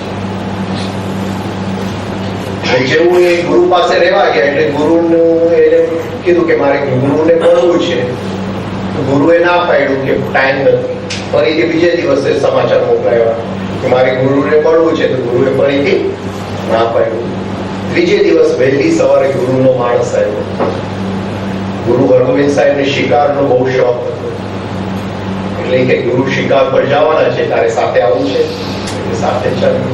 તો જંગલમાં શિકાર કરવાની પહેલા શિકાર કરતા કરતા બધા એ આ રાજા અલગ પડી ગયા અને નદી કિનારે ઘોડા ઉપર આગળ જતા જતા સામે એક ચાંડાલનું ઝૂંપડું હતું અને એમાંથી કોઈ બે દોડતા આવ્યા કે મારો તો પત્ની આવી ગયો, મૃત્યુ લોકમાંથી આવી ગયો, એને પકડી લીધું. છોકરાઓ આવ્યા કે અમારા બાપા આવી ગયા, અને છોકરાઓના છોકરાઓ આવ્યા કે ગ્રેન્ડફાધર આવી ગયો અને એને બધાએ પકડી લીધું. એ કે ભાઈ હું તો મારો ગ્રેન્ડફાધર નથી ને પતિ એ નથી, હું તો સાકેત મંદિરનો રાજા છું. કે નહીં, આ તો મૃત્યુ લોકમાંથી પાછો આવી ગયો, એને છોડે નહીં. ત્યાં ગુરુ હરગોવિંદ સાહેબ ત્યાંથી નીકળ્યા એટલે એને જોઈને બધાએ પ્રણામ કર્યું અને ગુરુએ કીધું કે આ તારો પતિ નથી, તે જે અગ્નિ સંસ્કાર જેનો કર્યો હતો 2 દિવસ પહેલા એ તારો પતિ છે. આ તો મારો મિત્ર છે, સાકેત મંદિરનો રાજા છે, બધા પતિ જેવો દેખાય છે. પછી એને લઈ ગયો સાથે લઈ ગયા. તો એને કીધું કે હવે તારા સપનાનું તને મીનિંગ સમજાયું? કે નહીં, મને નહીં સમજાયું. કે આ જન્મ તારો જે હતો એ ચાંડાલનો જન્મ, પણ ગુરુની કૃપા થઈ એટલે તને રાજાનો જન્મ મળ્યો. પણ એ જે ચાંડાલનું કર્મ કોણ જીવે? એ તે સપનામાં જીવી લીધું. 2.5 મિનિટનું સપનાની અંદર 70 વર્ષનું જીવનનું કર્મ પૂરું થઈ ગયું. સમજાય છે? રોજ રાતે સપનાની અંદર જો આપણે પ્રેક્ટિસ કર્યું હોય, રોજ રાતે સ્વપ્નની અંદર જાગૃતિ લઈ આવી હોય, સ્વપ્નના દ્રષ્ટા બન્યા હોય, અને આપણી માટે રોજ રાતે સ્વપ્નની અંદર આપણને ખ્યાલ આવે કે આ સ્વપ્ન ચાલુ છે અને એ સ્વપ્ન સાથે આપણે ઇન્ટરેક્ટ કરી શકીએ, તો એ મૃત્યુ વખતે જે 2.5 મિનિટ છે, એ ભલે 2.5 મિનિટ છે, આપણે એની અંદર 70 વર્ષની જિંદગી ફરી જીવી લેશું. જે રોગ છે એને અહીંયા મૂકીને જાશું, જે સંસ્કાર બદલાવા હશે એ 2.5 મિનિટમાં આપણે બદલાવી દેશું, જે ભૂલો આપણે કરી છે એને આપણે સરખા કરશું અને એ બધું અહીંયા મૂકીને જાશું. અને એ 2.5 મિનિટ 70 વર્ષ બરાબર જીવવાનો અભ્યાસ આપણે રોજ સપનામાં નહીં કર્યો હોય તો એ 2.5 મિનિટ નીકળી જશે અને હાથમાંથી મોકો. સમજાય છે હું શું કહેવા માંગુ છું? એટલે it means practicing in your dreams every night. અને એમ નહીં સમજતા આજે 50 વર્ષ આપણને થઈ ગયા છે, તો 20 વર્ષની હજી જિંદગી ગણો, તો રોજ પ્રેક્ટિસ કરશો તો કદાચ એ વખતે એ ઘડી માટે તૈયાર હશો. એમ નહીં કહેતા તો 20 વર્ષ બાકી છે એટલે હું છેલ્લા 5 વર્ષમાં કરી લઈશ, એમ નહીં થાય. You have to practice in your dreams every night. રોજ સપનામાં પ્રેક્ટિસ થવું જોઈએ. હવે મૃત્યુની ઘડી આપણી આવી ગઈ. હવે વજ્ર નાડીનું કમાન ખેંચાય છે, એની ઉપર જીવ અને આત્મા ને ફેંકાય છે. હવે જરા બે જે આ શબ્દ જે મેં વાપર્યા છે એનું ડેફિનેશન ક્લિયર કરી લો કે જીવ શું છે, આત્મા શું છે. જરા બોર્ડ ઉપર તમને દોરીને બતાવું.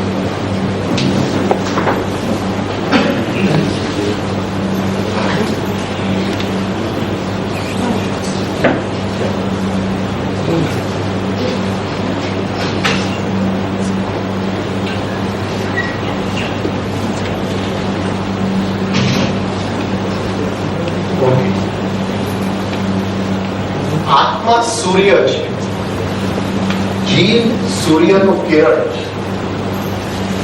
જેમ આ સૂર્ય જે છે એના કિરણ ધરતી ઉપર પડે છે અને ધરતી ઉપર જીવન થાય છે, તો એ સૂર્યના કારણે નથી થતા, સૂર્યના કિરણના કારણે. એટલે એ કિરણને આપણે જીવ કહીએ છીએ કે જે જીવન આપે છે.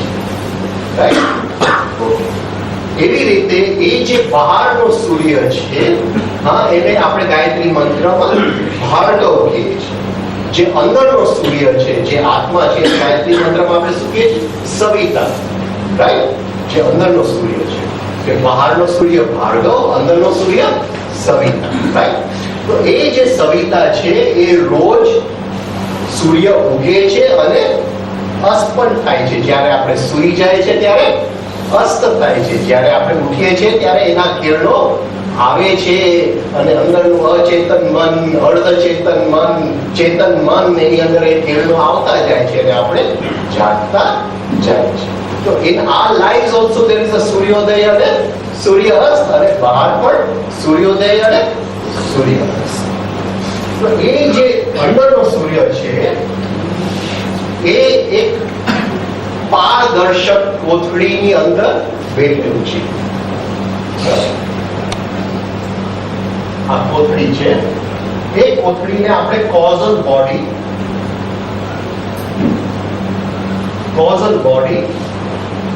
અથવા કારણ શરીર, કોઝલ બોડી અથવા કારણ શરીર. તો આ શું થયું? આત્મા. સેવા છે એક પારદર્શક કોથળીની અંદર.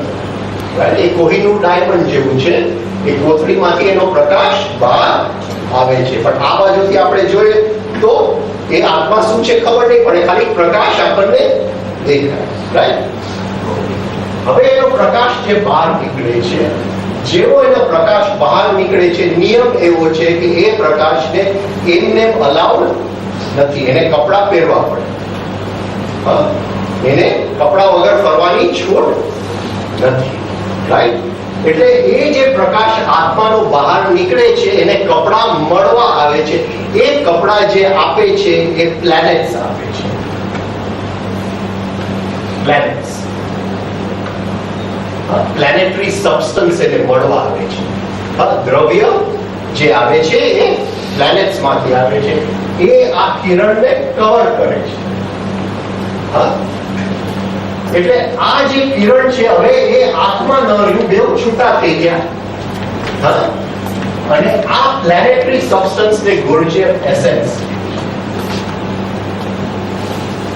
આ જે અંદર આત્માનો પ્રકાશ જે છે એને ગુણજે રિયલ આઈ. આ સમજાય છે? એટલે આ જે છે એને એ ખાલી આત્માનો પ્રકાશ છે એવું નથી, એની ઉપર ગ્રહોનું મટીરિયલ છે, ગ્રહોનું દ્રવ્ય. તો જીવ એટલે શું? આત્માનો પ્રકાશ પ્લસ ગ્રહોનું મટીરિયલ. આ સમજાય છે? એ ગ્રહોનો મટીરિયલ ની અંદર અમુક પેટર્ન્સ, હું અહીંયા ગુસ્સો કરું છું પણ એ જે ગુસ્સાનો પેટર્ન પડી જાય છે એ ગ્રહોના મટીરિયલ ની અંદર પડે છે. એટલે જીવ એ ગુસ્સાથી બંધાય છે, જેને આપણે કર્મ કહીએ. પકડી જાય કમિંગ અક્રોસ. આ સમજાય છે? હું ગુસ્સો તમારી ઉપર કરું છું પણ અંદર જીવ જે ગ્રહોની મટીરિયલમાં છે એની અંદર એક ગુસ્સાનું પેટર્ન ફિક્સ થઈ જાય છે, જે જીવને બાંધે છે. જ્યાં સુધી એમાંથી એ મુક્ત નથી થઈ શકતો ત્યાં સુધી એ ગુસ્સાથી એ બંધાયો છે. ભલે મેં ગુસ્સો તમારી ઉપર કર્યો, it doesn't make any difference. જીવ તો મારો જ બંધાયો. આ પકડાય છે શું કહેવા માંગુ? રાઈટ? તો એ જે ગ્રહોનું મટીરિયલ છે એની અંદર પેટર્ન્સ આપણે કે જીવ બંધાઈ ગયો. જે યાત્રા કરે છે એ જીવ કરે છે. આત્મા યાત્રા નથી કરતો. આત્મા શુદ્ધ કે અશુદ્ધ નથી હોઈ શકતું. એ ઓલવેઝ શુદ્ધ નો શુદ્ધ જ છે, એને કઈ પહોંચી શકતું નથી. આની અંદર પેટર્ન્સ વધારે હોય તો આપણે કહીએ કે અશુદ્ધ વધારે છે, અને આની અંદર પેટર્ન્સ ઓછા હોય, સંસ્કાર ઓછા હોય તો આપણે કે શુદ્ધિ વધારે છે. એ જીવ યાત્રા કરે. હવે સમજાય છે? ઓકે. આ જે ગ્રહોનું મટીરિયલ એને મળવા આવે છે, કારણ કે ગ્રહોનું મટીરિયલ છે એટલે આપણે એને astral body, right? Astral body. Astral એટલે ફ્રોમ ધ સ્ટાર્સ, જે ગ્રહમાંથી આવે છે.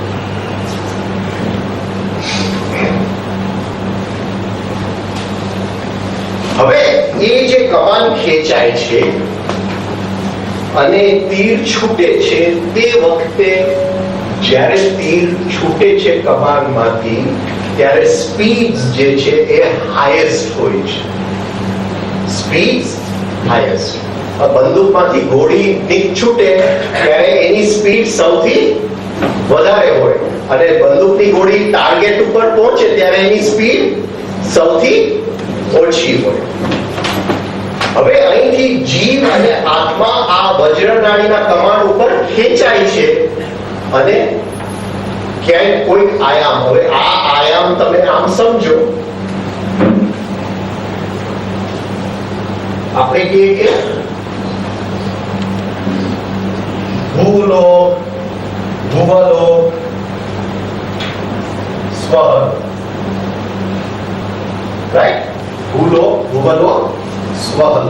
પણ આ કઈ બહાર વસ્તુ નથી, આપણી અંદર ઇન્ટરપેનિટ્રેટિંગ ઓતપ્રોત છે. એટલે તે વખતે જેવું કમાન્ડ છૂટે છે સ્પીડ હાઈએસ્ટ છે એટલે આપણે છૂટું ભૂલોકમાં પણ આપણે ક્યાં છે? ક્યાં શું? સ્વહલમાં. આ પકડાય છે હું શું કહેવા માંગુ છું? એટલે આ સમજાવું છું. કારણ કે સ્પીડ હાઈએસ્ટ છે અને સ્પીડ જેમ ઘટતું જશે સ્વહમાંથી આપણે ક્યાં આવશું? ભુવન. આ જો પકડાય તો એટલે એ વખતે એ સ્પીડ સૌથી અગત્યનું છે. રસ્તાની અંદર ક્યાંયથી પેટ્રોલ મળવાનું નથી. કોઈ પણ પેટ્રોલ પંપ હવે રસ્તામાં નથી. નવો પેટ્રોલ પંપ, નવો જન્મ લેશું અને ખાવાનું ખાશું ત્યારે પેટ્રોલ મળશે. રસ્તામાં હવે ક્યાંય પેટ્રોલ પંપ નથી. અહીંથી જે શક્તિ લઈને ગયા એ સૌથી ઇમ્પોર્ટન્ટ છે. એ શક્તિ ઓછી ન થાય, એ શક્તિ વેડફાય નહીં, એ સૌથી ઇમ્પોર્ટન્ટ છે. એટલે જ્યારે પણ કોઈ પણ વ્યક્તિનું મૃત્યુ થતું હોય ત્યારે પહેલી વસ્તુ આપણે એ જોવાનું છે કે એની શક્તિ વેડફાય નહીં. એટલે કોઈ રડતું હશે એનો રૂમમાં તો શક્તિ વેડફાશે, તો એને કાઢી મૂકજો રૂમમાં. રાઈટ? હા, એ જો અહીંયા ક્યાંય પણ પકડાયેલો હશે તો શક્તિ વેડફાશે. એટલે એને કહેવાનું અંદર જોવાનું. શું જોવાનું? અંદર હવે પ્રકાશ દેખાવાનું છે. એ પ્રકાશ જોવા માટેની તૈયારી કરે. ગભરાતો નહીં પ્રકાશ. હા, એ જોજે, એ મોકો છોડતો નહીં. રાઈટ? ત્રીજું, જો એને બહુ ઊંઘ આવતી હોય તો એને જગાડવાની કોશિશ કરજો. એ સૂઈ ન જાય. પણ કઈ રીતે જગાડજો? આપણે રાતે ડ્રાઈવ પર નીકળી પડ્યા છે અને ખૂબ ઊંઘ આવે છે તો આપણા મિત્રને બાજુમાં આપણે બેસાડી રાખ્યો, એ વાતચીત કર્યા કરે આખી રાત ગાડી આપણી ચાલતી રહે. પણ પછી બહુ ઊંઘ આવે અને ન સહન થાય તો ગાડીને બાજુમાં રોકીને 10 મિનિટ ખેંચી પણ લેવી પડે. તો એ વખતે જો બહુ એ ઊંઘ સાથે ઝઘડશે તો પણ શક્તિ વેડફાશે. તો આ બધું જે વ્યક્તિ મરતા વ્યક્તિને મદદ કરે છે, આ બધું કારણ કે આપણું કોઈને કોઈ મરવાનું જ છે ને આપણે મરવાના છે. તો એ જેને આ થાય છે એ ધ્યાન રાખજો કે આ રીતે શક્તિ ન વેડફાય. તો જેવું એ અહીંથી જાય છે એ શું કામ ભુવલોકમાં સ્વહલોકમાં છે? કારણ કે આ જે આત્મા છે એને સ્વહલોકમાં અહીંયા છોડી દેવું પડે અને જીવ પછી ભુવલોકમાં આવીને યાત્રા કરે છે જ્યાં સુધી નવો શરીર નથી મળતું. નવું શરીર મળે છે અને પહેલી ચીખ થાય છે ત્યાં સ્વહલોકમાંથી આત્મા આવી અને એ બાળકને મળવા આવે છે. જે યાત્રા કરે છે એ જીવ યાત્રા કરે. ત્યાં સુધી આત્મા તો ત્યાં ને ત્યાં પડેલું હોય છે. 7 substage of સ્વર.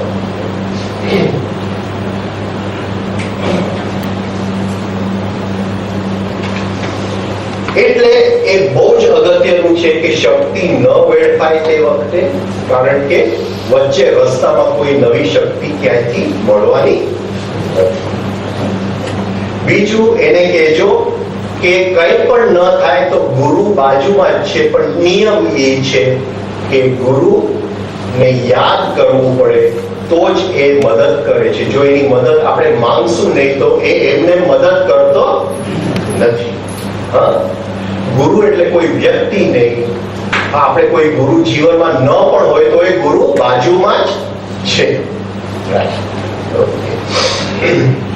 એટલે ખાલી યાદ કરવાનું છે કે મારે ગુરુની મદદ જોઈએ છે. હવે મૃત્યુ પછીનું 1 કલાક સૌથી અગત્યનું છે, કારણ કે આપણે સ્વહલોકમાં છે. જે આત્માનો પ્રકાશ છે એ સામે છે, સંસ્કારનો પડદો નથી. એટલે એ આત્માનો પ્રકાશ 1 કલાક સુધી આપણે બહુ આરામથી પી શકીએ છીએ. અને જો ઊંઘી નહીં ગયા હોય તો બહુ આ સૌથી જીવનની સુંદરમાં સુંદર મોકો છે. કોઈ યોગ નથી કર્યો, કોઈ અભ્યાસ નથી કર્યો, ખાલી આંખ ખુલ્લી જો રાખી શકીએ અંદર તો એ પ્રકાશને આપણે પી શકીએ. અને એ એક્ઝેક્ટલી 1 કલાક સુધી ચાલે છે. કારણ કે 1 કલાક સુધી ચાલે છે એટલે કોઈ પણ વ્યક્તિનું મૃત્યુ થાય 1 કલાક સુધી બોડીને હલાવતા નહીં, ટચ નહીં કરતા. જો ડોક્ટર કે આ મારે રૂમ ખાલી જોઈએ છે, બીજો પેશન્ટ આવવાનો છે, તો ડોક્ટરને 200-500 રૂપિયા આપી દેજો ભાઈ કલાકના. હા, એને કહેજો કે ભાઈ કલાક સુધી મારે કંઈ કરવું નથી. કારણ કે કંઈ પણ કરશું અને ત્યાં ડિસ્ટર્બ થશે તો એ 1 કલાક જે સૌથી ઇમ્પોર્ટન્ટ મોકો છે એ એનો નીકળી જશે. અને એક વખત ત્યાં આંખ બંધ થઈ ગયા તો એ આપણે જે સૌથી બેસ્ટ અનુભૂતિ છે એનાથી વંચિત રહીશું. હવે અહીંયા આગળ જાઓ એ પહેલા બીજી 2 ટાઈપની જે જાગૃતિથી મૃત્યુ થઈ શકે એની વાત કરું. એક વજ્ર નાડી જો આપણે જાગૃતિ આ જીવનમાં કેળવીએ, હા, અને જાગૃતિનો અભ્યાસ કરીએ તો વજ્ર નાડીમાંથી જાગૃતિ ભરેલું મૃત્યુ. બીજું સુષુમ્નામાંથી. સુષુમ્નામાંથી જો ખૂબ આપણે અભ્યાસ કરેલો હોય, ખૂબ યોગની ગહેરાઈમાં ગયા હોય તો સુષુમ્નામાંથી આપણે મૃત્યુ કરી શકીએ. બુદ્ધનું મૃત્યુ સુષુમ્નામાંથી કર્યું. એટલે આપણે જ્યારે મળીએ છીએ ત્યારે ભૂલોકમાંથી ક્યાં પહોંચે છે? સીધા સ્વ, કારણ કે સ્પીડ ફાસ્ટેસ્ટ છે. પણ બુદ્ધ જે છે એ ડૂબતા ગયા એટલે ભૂલોકના બધા સ્ટેજીસ પછી ભૂવલોકના સ્ટેજીસ પછી સ્વ. આખી આપણાથી ઉલટી યાત્રા થાય છે, પણ એ કારણ કે એમને ખૂબ અભ્યાસ કરેલો. બીજું કે આપણા કમાનમાંથી તીર છૂટી ગયું, એ તીર પાછું આવી શકે એમ નથી. પણ બુદ્ધ વખતે કહેવાય છે કે જ્યારે બુદ્ધ એ turn on the right side, અને કીધું કે હવે હું જાઉં છું. બાજુમાં આનંદ ઉભા હતા અને આનંદ રનિંગ કોમેન્ટ્રી, જેમ આપણું ક્રિકેટ મેચ ચાલે છે એ બુદ્ધનો મૃત્યુનું રનિંગ કોમેન્ટ્રી આપતા હતા કે બુદ્ધ હવે અહીંયા પહોંચ્યા, બુદ્ધ હવે અહીંયા આ લોકમાં પહોંચ્યા, આમ થાય છે, આમ થાય છે. અને પછી એ જસ્ટ કહેતા હતા કે હવે બુદ્ધ એ જગ્યામાં પહોંચ્યા જ્યાંથી કોઈ પાછું આવી શકે નથી. અને વાર્તા એમ છે કે કોઈ તે વખતે દોડતું આવે છે, આખી જિંદગી મારે બુદ્ધને આ પ્રશ્ન પૂછવું હતું અને હું રહી ગયો. એ જગ્યાએ બુદ્ધે સાંભળ્યું, આનંદે કીધું કે એ શક્ય નથી, પણ બુદ્ધ પાછા આવ્યા, પ્રશ્નનો જવાબ આપ્યા, ફરીથી રાઈટ સાઈડ ઉપર સૂઈ અને પાછું એ પ્રોસેસમાં ઉતરી ગયા. એ સુષુમ્નાનું મૃત્યુ છે. પણ એ જે ક્રોનોલોજીકલ ઓર્ડરમાં જાય છે, ભૂમાંથી ભુવ, ભુવમાંથી સ્વ.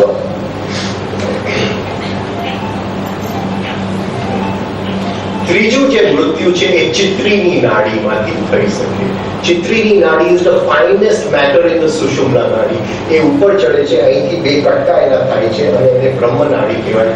એ બ્રહ્મરંધ્રને છેદે છે અને બ્રહ્મરંધ્રમાં જે બિંદુ ચક્ર છે ત્યાં આપણો ભગવાન બેઠો છે, જે આત્મા છે એ ત્યાં છે. એ પરાનાદની મૃત્યુ છે. પરાનાદથી શરીરનું ભસ્મ કરીને મૃત્યુ થઈ શકે. અને રેકોર્ડેડ હિસ્ટ્રીની અંદર આપણી પાસે એક જ એક્ઝામ્પલ છે કબીર સાહેબનું, કે કબીર એનું મૃત્યુ ઉપર હતા એના ઝૂંપડીની અંદર, અને બહાર હિન્દુ અને મુસલમાન વચ્ચે ઓલરેડી ઝઘડો ચાલુ થઈ ગયો કે એના શરીરને આપણે બાળશું કે દફનાવશું. અને જ્યારે અંદર ગયા ત્યાં ખાલી ફૂલ એટલે અસ્થિ, અસ્થિના બે ઢગલા હતા, એક મુસલમાન લઈ ગયા, એક હિન્દુ લઈ ગયા. એને શું કહ્યું કે ચિત્રીની નાડીમાંથી બ્રહ્મરંધ્રની અંદર પ્રવેશ કરી પરાનાદ ઉત્પન્ન કર્યું, શરીરનું ભસ્મ કરી નાખ્યું. એ ત્રીજી ટાઈપનું મૃત્યુ છે. આ બધી જાગૃતિની ગહેરાઈમાં આ ટાઈપનું મૃત્યુ હોઈ શકે.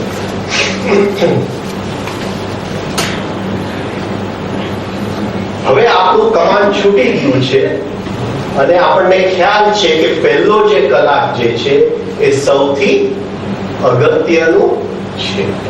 અને એ શું કામ અગત્યનું છે? કારણ કે આપણે આત્માને અહીંયા સ્વલોકમાં મૂકીએ છીએ અને જીવ પછી નીચે ઉતરે છે.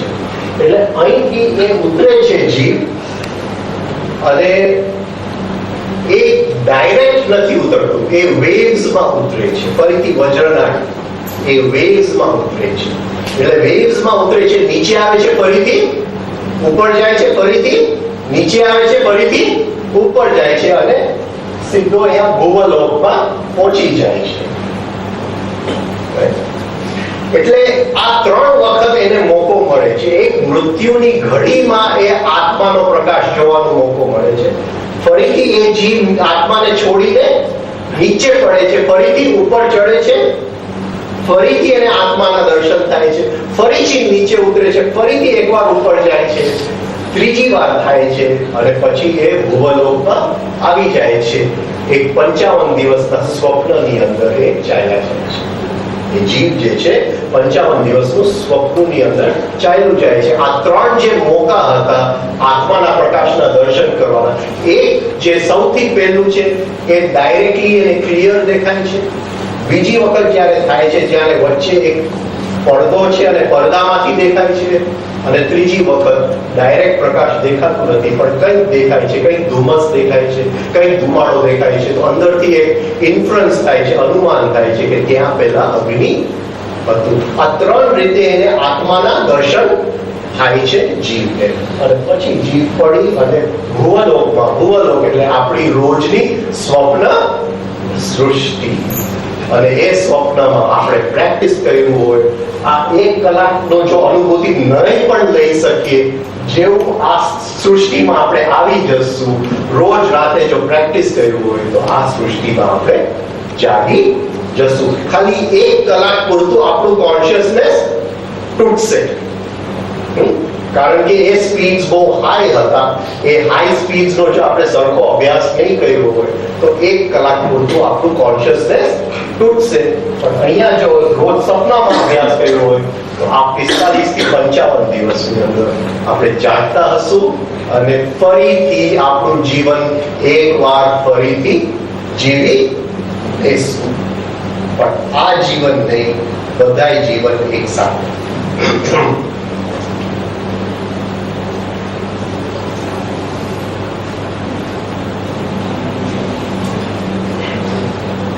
હવે આ જે 55 દિવસ છે એને ટિબેટન લોકોએ પહેલા 49 ડેઝમાં વહેંચી નાખ્યા છે. અને એ 49 ડેઝને 7 ભાગ કર્યા છે. એટલે 7 into 7 49, 7 into 7 49.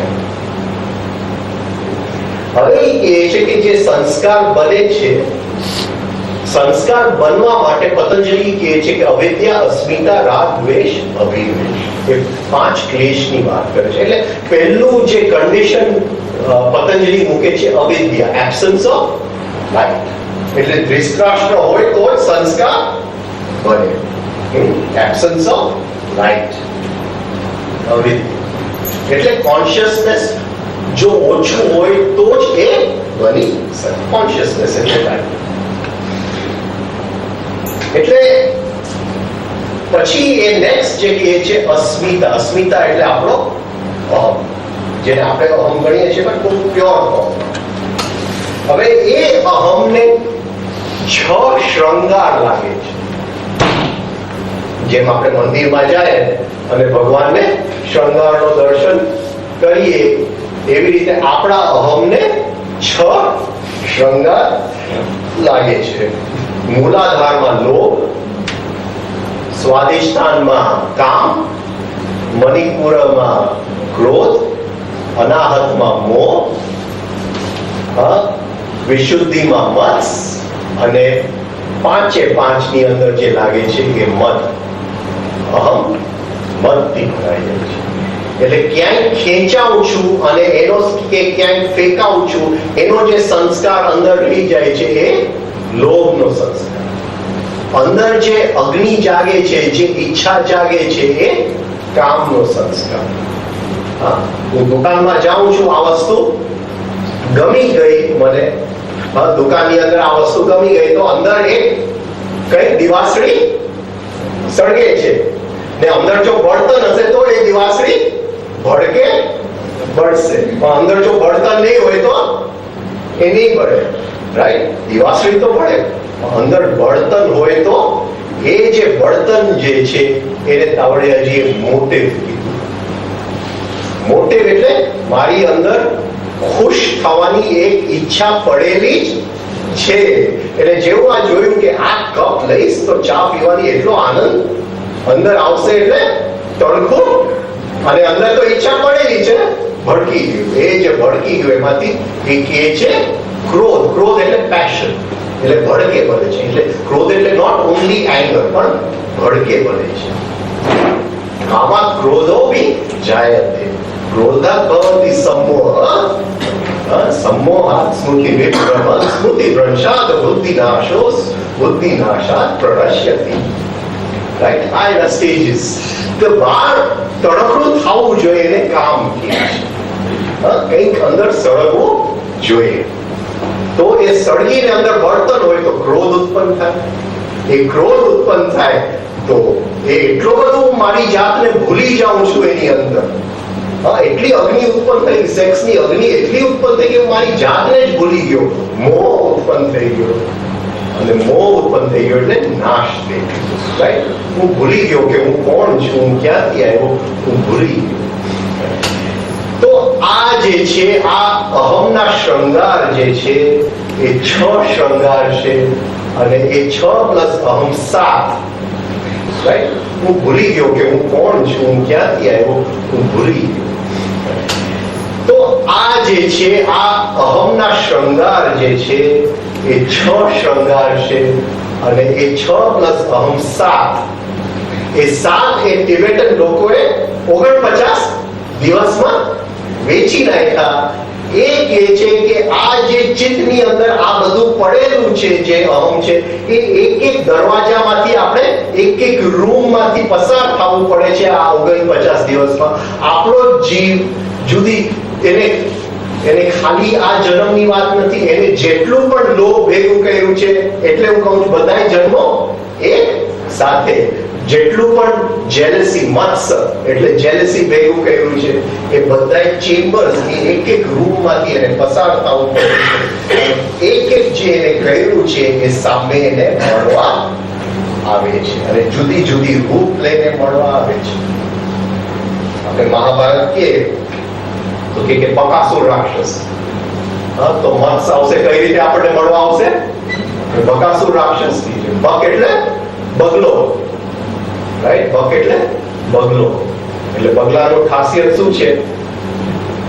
કે બધા બગલા જ્યાં નદી મળતી હોય, દરિયાને ત્યાં માછલા પકડતા હોય, અને ત્યાં તો કેટલા બધા માછલા હોય, કોઈ બધાનું પેટ આરામથી ભરાઈ જાય. પણ એક બગલાને જો માછલું મળી ગયું તો બીજો બગલો એને જોઈને એની પાછળ દોડશે, દરિયાના માછલાની પાછળ નહીં, કે એના મોઢામાંથી કે છીનવી લેવું. એને મત્સ કહેવાય.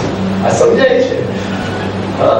આપણા મિત્રો જો ઉપર ચડે તો આપણાથી સહન ન થાય, આપણે જલ્દી એને કે નીચે પછાડવું. મત્સ કહેવાય, બકાસુર રાક્ષસ. એટલે એ રૂમમાં આપણે જાશું, આપણું જ મત્સ છે, એ કોઈ બીજાનું નથી. આપણે જ આટલા જન્મોમાં ભેગું કરે, પણ એ બકાસુરની જેમ સામે આવશે ને આપણે કંઈ કરી શકશું નહીં જ્યાં સુધી આપણે પ્રેક્ટિસ નહીં. પણ પ્રેક્ટિસ કર્યું હશે તો ડ્રીમ વર્લ્ડની ખાસિયત છે કે થોટ ઇઝ એક્શન. આ સમજાય છે કે સ્વપ્ન સૃષ્ટિની અંદર જેવું વિચારું છું તે ઓન ધ સ્પોટ થઈ જ. હું કહું કે મારો ગુરુ, તો મારો ગુરુ હાજર જ છે મને મળવા માટે. અને અહીંયા આ ભાઈને મળવા તો કે ભાઈ આજે મને ટાઈમ નથી, આવતીકાલે આવજે. આવતીકાલે ફરીથી ફોન કરું કે મને બહુ કામ આવી ગયું, 2 દિવસ પછી આવજે. અને સ્વપ્નમાં જો એને યાદ કરું તો ત્યાં ને ત્યાં હાજર છે મળવા માટે. તો આ જો નિયમ આપણે સમજી લઈએ કે થોટ ઇઝ એક્શન, તો જે એક એક રૂમમાંથી આ 7 જે અહમ અને એના 6 શૃંગાર જે આપણને મળવા આવે છે, એને આપણે બદલાવી શકીએ કે ભાઈ તું બદલી જા, મારે બકાસુરને મારી નાખવો છે. તો અંદરથી ભીમની શક્તિ ઉત્પન્ન કરી, બકાસુર મળી ગયો. રાઈટ, તો એક જે રૂમમાં આપણને દેખાય છે, જે આપણું જ આપણા જ સંસ્કાર આપણને મળવા આવે છે, જેવો નવો જન્મ લીધો, એ બધું પાછલી પાટી સાફ કરીને નવો જન્મ આપણે લઈશું. બહુ મોટી વાત છે. એટલે કહું છું કે ડ્રીમ યોગ જે છે એ બહુ ઇમ્પોર્ટન્ટ છે, ખૂબ ઇમ્પોર્ટન્ટ છે, કે રોજ પ્રેક્ટિસ થવું જ જોઈએ. કારણ કે આ 49 દિવસની અંદર બહુ મોટું કામ કરીને આપણે આખી જિંદગી જે યોગ કરીને જે ન કર્યું ત્યાં 49 દિવસમાં થઈ જશે. હવે જે વ્યક્તિ મરી ગયો એને આપણે આ 49 દિવસમાં મદદ કરી શકીએ છીએ, એને આપણે કઈ પહોંચાડી શકીએ છીએ. કોઈ ગયું હોય તો હું કહું છું કે બહુ સુંદર રીતે પહોંચી શકે છે. અને આપણે બધાએ કરવું જ જોઈએ. હરેક દીકરાએ એના ફાધર માટે, મધર માટે કરવું જ જોઈએ, તો જ સાયકલ પૂરું થાય. આ નેચરનું સાયકલ છે કે દીકરો બાપ માટે કરે, આ નેચરનું સાયકલ છે. તો શું કરવાનું? તો એનો ફોટો રાખજો, એક વસ્તુ જે એ વાપરતા હતા એ રાખજો ફોટોની બાજુમાં, અને 5 મિનિટ ડેઈલી બેસી રાખજો. જેમ મેં કીધું કે ત્યાં 49 દિવસની અંદર એના બધા જન્મો જીવી લે છે, એટલે 5 મિનિટ અહીંનો ટાઈમ એટલે ત્યાંનું તો બહુ થઈ ગયું. રાઈટ? એટલે 5 મિનિટ તો બહુ થઈ ગયું. 5 મિનિટથી વધારે કરવાની જરૂર નથી. Just sit for 5 minutes every day. Put his photo, put something he was using, અને 5 મિનિટ શાંતિથી બેસજો. હવે પહેલો નિયમ કે એને ત્યાં ભૂખ લાગે છે, ભૂખ લાગે છે અને ત્યાં ચોરી કરવાની છૂટ નથી, એટલે કોઈની થાળીમાંથી ખાવાની ચોરી કરવાની છૂટ નથી. એટલે એને આપણે આપીએ તો જ એ ખાઈ શકે. એટલે એની કંઈ ખાવાનું મૂકજો એની માટે. એ ખાવા માટે ચોક્કસ આવશે અને આવશે. જેવું આપણે અંદરથી કહેશું ભાઈ આ તારા માટે છે, એટલે એ આવશે ખાવા. ભલે એ ફિઝિકલી નથી ખાઈ શકતા, પણ એ સ્મેલથી ખાય. એટલે સ્મેલ એવી વસ્તુ છે, સુગંધ એવી વસ્તુ છે કે આ જગતમાં જાય છે. એટલે ઘણી વાર આપણે લાગે કે આપણા ગુરુ બાજુમાં હોય છે અને સુગંધ આપણને આવી જાય કે જો આ ગુરુના શરીરમાંથી આ સુગંધ આવતી હતી, તો આ ફરીથી એમ તો ગુરુ બાજુમાં જ હોવા જોઈએ. એટલે એ દુનિયામાંથી આ દુનિયાને, આ દુનિયામાંથી એ દુનિયામાં જે જાય છે એ સુગંધ છે. એને તન માત્ર કહેવાય. તન માત્ર ડાયરેક્ટલી એસ્ટ્રલમાં જાય છે. ગુરુજીએ ઇમ્પ્રેશન ગુડ કે છે તાવરે અસાય એટલે ઇનકમિંગ ઇમ્પલ્સિસ છે, એ ડાયરેક્ટલી એસ્ટ્રલમાં જાય. એટલે એ જે સુગંધ જે છે એ જેવું એ લઈ લે છે, ત્યાં હાજર હોય છે. અંદર એની જે અંદર એક ક્રેવિંગ હોય છે, એક તૃષ્ણા હોય છે ખાવાની, એ સેટિસ્ફાઈ થઈ જાય છે, એને સંતોષ પડી જાય છે અને એ ત્યાં હાજર છે. હવે આપણે એને કહેવાનું છે કે 5 મિનિટમાં એટલું જ કહેવાનું છે કે ભાઈ તું ગભરાતો નહીં, બધું બરાબર છે. રાઈટ? ત્રીજું એને કહેવાનું કે ગુરુ ઓલવેઝ બાજુમાં છે, ખાલી યાદ કરવાનું છે, એનું મદદ માંગવાનું. અને એને કહેવાનું કે જે કંઈ દેખાય છે આપણું જ બનાવેલું છે. જેમ સ્વપ્નના આપણા ચિત્તમાંથી બધું નીકળે છે અને આપણે સ્વપ્ન જોઈએ છે, એવી રીતે આ મોટું સ્વપ્ન છે અને એની અંદર તારા જ ચિત્તમાંથી બધું નીકળે છે. તું કહીશ કે આ બદલી જાતો બધું બદલી શકે છે. આ ડેઈલી એને આટલી વસ્તુ કહેવાની. અંદર આપણને ખ્યાલ આવશે કે આપણી વસ્તુ એને પહોંચી ગઈ છે. આપણને એમ લાગશે કે આપણા જે બેકબોન છે, કરોડરજ્જુ છે, ત્યાં એક કીડી ચડવા માંડી, કે કોઈ કે આપણને ચીકલો ભર્યો, કે ફોટો નાનો મોટો થવા માંડ્યો, તો આપણે સમજવું કે આપણી વાત એને પહોંચી ગઈ છે. ફરીથી બીજે દિવસે કરવાનું. આવી રીતે 49 દિવસ સુધી આપણે કરશું. જો આ કરશો તો કોઈ પણ પૂજા કરવાની જરૂર નથી. આ કોઈ પણ પૂજા કરતા વધારે પાવરફુલ છે. જ્યારે આપણે અંદર બોલીએ એટલે મંત્રની નાદમાં બોલીએ. એમ જેમ અત્યારે હું બોલું છું એમ નહીં, પણ મંત્ર જ્યારે હું બોલું, હું આમ તમને બોલું રામ, પણ જ્યારે હું મંત્ર રામ બોલું ત્યારે રેઝોનેટ થાય. આ સમજાય છે? એટલે રેઝોનન્સની ભાષામાં બોલજો. એટલે અંદર જેવું એ રેઝોનેટ થશે, ત્યાં એને એનો સ્પર્શ થશે અને સમજણ થઈ જશે. એટલે રેઝોનન્સની ભાષામાં આપણે જે બોલશું એને ત્યાં એ સ્પર્શ થશે. આવી રીતે 49 દિવસ નીકળી ગયા પછી એને નવા જન્મનો ટાઈમ થઈ ગયો હોય છે અને એ 1 અઠવાડિયાની અંદર હવે થવાનું છે. આ નોર્મલી આ રીતે થતું હોય છે. એટલે શું થશે કે જીવ ઉપરનું જે કવરિંગ છે, જેને આપણે એસ્ટ્રલ બોડી જે છે, એ એસ્ટ્રલ બોડી હવે નવું પણ બનવાનું છે અને એને નક્કી કરવાનું છે કે મારે ક્યાં જન્મ લેવાનું છે.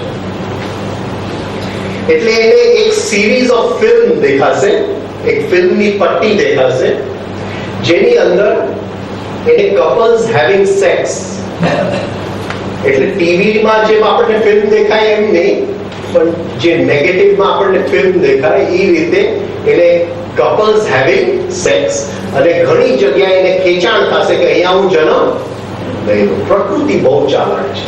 પ્રકૃતિ અહીંયા એ જીવ ભલે 49 દિવસ સુધી સૂતો તો સ્વપ્નની અંદર, અહીંયા એ પ્રકૃતિ થોડુંક જગાડશે એને અને કહેશે કે તું નક્કી કર ક્યાં તારે જન્મ લેવો છે. બિચારો આંખ માંડ ખુલશે, ત્યાં કંઈ ખેંચાઈ જશે, અહીંના સંસ્કાર અને ત્યાંના સંસ્કારનું મેચિંગ થઈ જશે, ક્યાંય ખેંચાઈ જશે અને જન્મ લઈ લેશે બિચારો.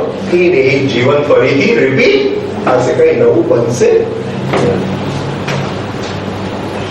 એટલે એ વખતે એને કહેવાનું કે ભાઈ જો આ રીતે પ્રકૃતિ કરશે, તું ગુરુની મદદ માંગજે, ગુરુ બાજુમાં જ છે, એની મદદ માંગજે, ક્યાં જન્મ લેવો એ તને હેલ્પ કરશે. જે કપલ્સ ના સેક્સમાં તને ખેંચાણ થતું હોય ત્યાં તો જન્મ લેતો જ નહીં. કોઈ પણ તને કપલ્સ દેખાય જ્યાં એનિમલ સેક્સ હોય, પશુતા હોય, ત્યાં જન્મ લેતો નહીં. અને એ જે ફિલ્મ દેખાય છે એ તું કહીશ કે આ ફિલ્મ સ્ટોપ થા, તો એ ફિલ્મને ત્યાં ને ત્યાં સ્ટોપ મળવા આવી જાય છે. બીજો યાદ આવે તમે જે જેનેટિક્સની વાત કરી કે બાળક છે ગર્ભની અંદર જો પિતા પ્રત્યે આકર્ષિત થાય તો પુરુષ તરીકે, ગર્ભ પહેલા તો સ્ત્રી તરીકે આવે, અને જો સ્ત્રી પ્રત્યે માતા પ્રત્યે આકર્ષિત થાય તો પુરુષ તરીકે.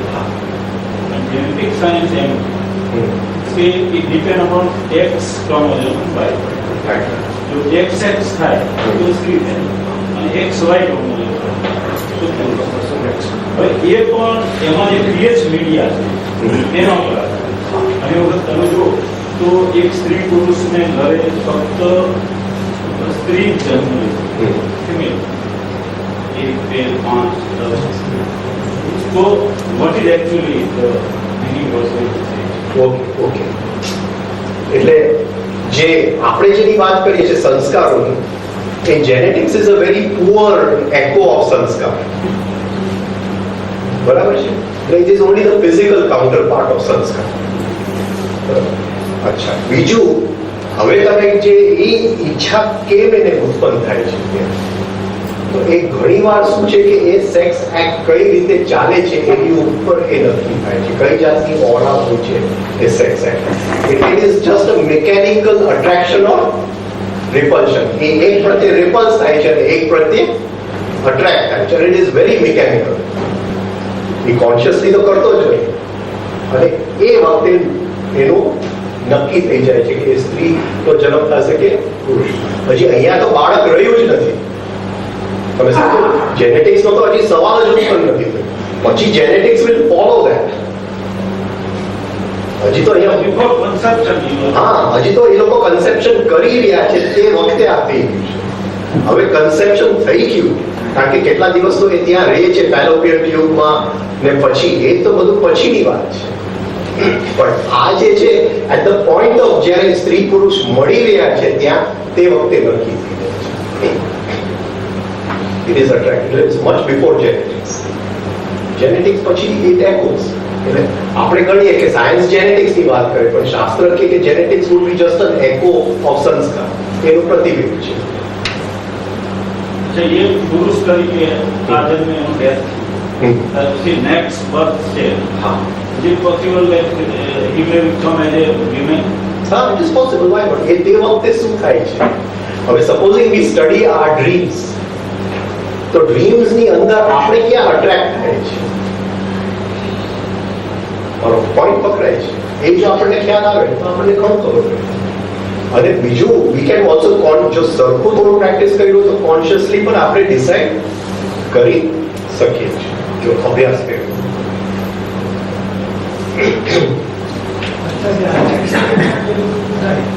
હા, એક્સિડન્ટમાં જે મૃત્યુ થાય, કમાન્ડ તો એ જ છૂટે સાહેબ, પણ આ બધું જે છે એ કોમ્પ્રેસ ટાઈમમાં પૂરું થઈ જાય.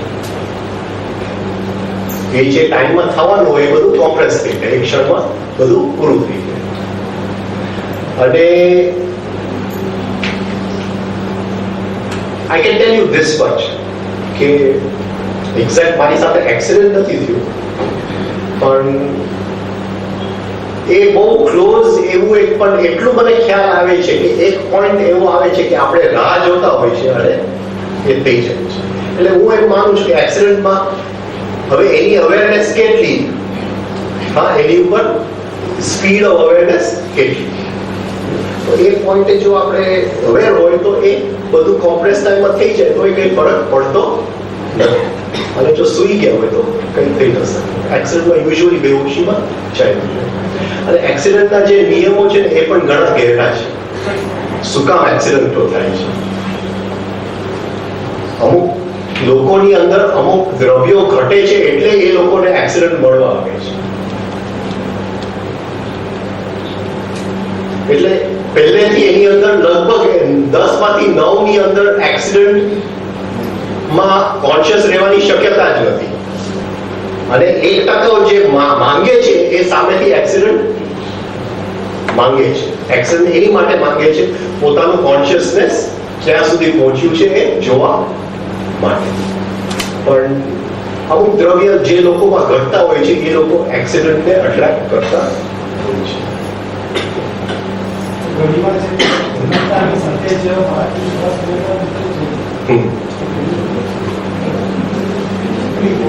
સ્ટીલ બોર્ડની તો વાત થઈ ગઈ. હા, મેઇન વસ્તુ શું છે કે એ જે જૂનું એસ્ટ્રલ જે છે એ ડિસઇન્ટિગ્રેટ થવું છે. એ ન થાય તો એ સ્ટીલ બોર્ડ થશે. હવે એ કોઈક રોગનો સંસ્કાર લઈને આવ્યો હોય, કંઈક બીજું લઈને આવ્યો હોય, એ કોઈક યોગનો સંસ્કાર લઈને આવ્યો હોય કે ખાલી 2-3 શ્વાસ પૂરતું જ પાછું આવવું હોય તો આપણને ખબર નથી. પણ એ કંઈક લઈને આવ્યું હોય તો જ થોડો વખતમાંથી એનો મૃત્યુ થઈ જાય.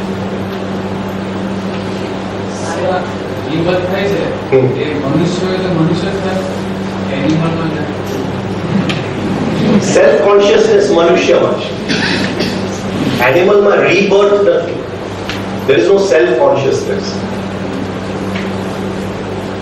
કારણ કે એનિમલમાં જે આત્મા છે એ યુનિવર્સલ છે. સમજાય છે? રાઈટ? કે એક સીઝન આવ્યું તો બધાય સિંહને સેક્સની વૃત્તિ જાગશે. પછી એ જાગશે એટલે બધાય સિંહણને શોધવા જશે. એક સિંહ એમ નહીં કહી શકે કે આજે મારો ડિપ્રેશનનો દિવસ છે. કહી શકશે? પણ તું કહી શકીશ ને કે ભાઈ આની સાથે મારા લગ્ન નથી કરવા. કહી શકીશ કે નહીં? બરાબર છે? એ સેલ્ફ કોન્શિયસનેસ છે. માણસમાં સેલ્ફ કોન્શિયસનેસ છે. ના ના, 101%. 101%. બીજું યોનિ મળી શકે એમ નથી. કારણ કે ત્યાં આત્મા નથી. યુનિવર્સલ આત્મા છે. અહીંયા આત્મા છે. આત્મા પોતે નક્કી કરે છે કે મારે આ કરવું છે કે નથી કરવું. ત્યાં એકે કર્યું એટલે બધાને કરવું પડે. સૂર્ય ઉગે એટલે બધાય સૂર્યમુખી એ સૂર્ય સામે જોવું જ પડે. એની અંદર આત્મા જનરલ છે. આ સમજાય છે હું શું કહેવા માંગુ? એક સૂર્યમુખી નહીં કરે કે મારી આજે રજા છે. સમજાય છે? જનરલ જે એનિમલ હોય એ એનો આગળ સ્ટેપ ના થઈ શકે. એનિમલ જ થાય. એનિમલ મનુષ્ય સુધી ના. એનિમલ પતી ગયું. It is an experiment.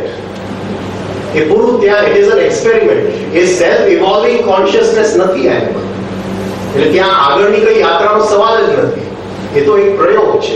Self evolving consciousness ની અંદર પ્રકૃતિનો પ્રયોગ છે. હા, એ છે કે ભાઈ આ જીવન આપણે આ જીવનમાં આપણે કહીએ કે ભાઈ હું કૂતરા જેવો જીવું છું. એનું કંઈક આપણે કરી શકીએ. આપણે અહીંયા એનિમલની જેમ જીવતા હોય. આ સમજાય છે? દાદા ભગવાન નથી?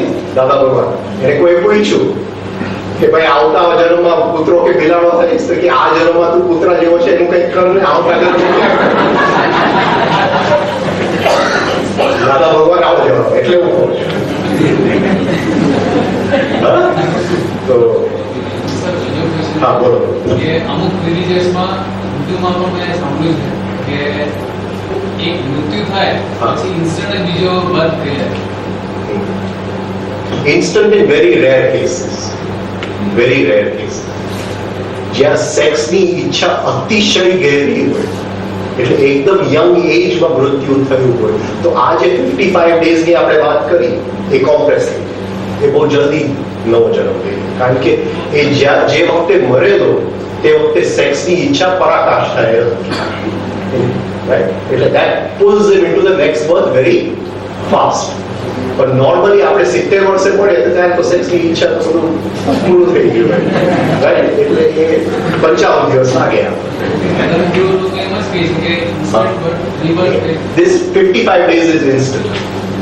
55. એટલે સાવ ઇન્સ્ટન્ટ કોફી નહીં, થોડીક ચાની જેમ નાખવું પડે.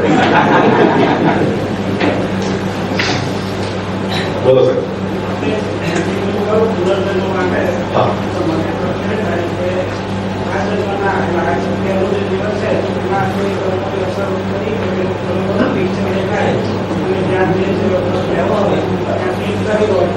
સાહેબે કીધું ને જેનેટિક્સ, એટલે આપણા સંસ્કાર અને ત્યાં મેચિંગ હોય તો જીન્સ ઉત્પન્ન થઈ ગયા ને, જેનેટિક કોડ થઈ ગયું, મેચિંગ ઓફ જેનેટિક કોડ.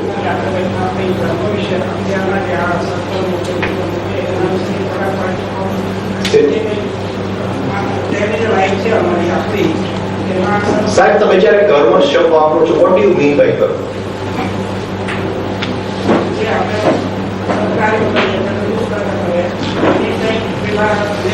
હું 1000 રૂપિયા દાનમાં આપું છું તો મને શેનો કર્મ લાગે છે?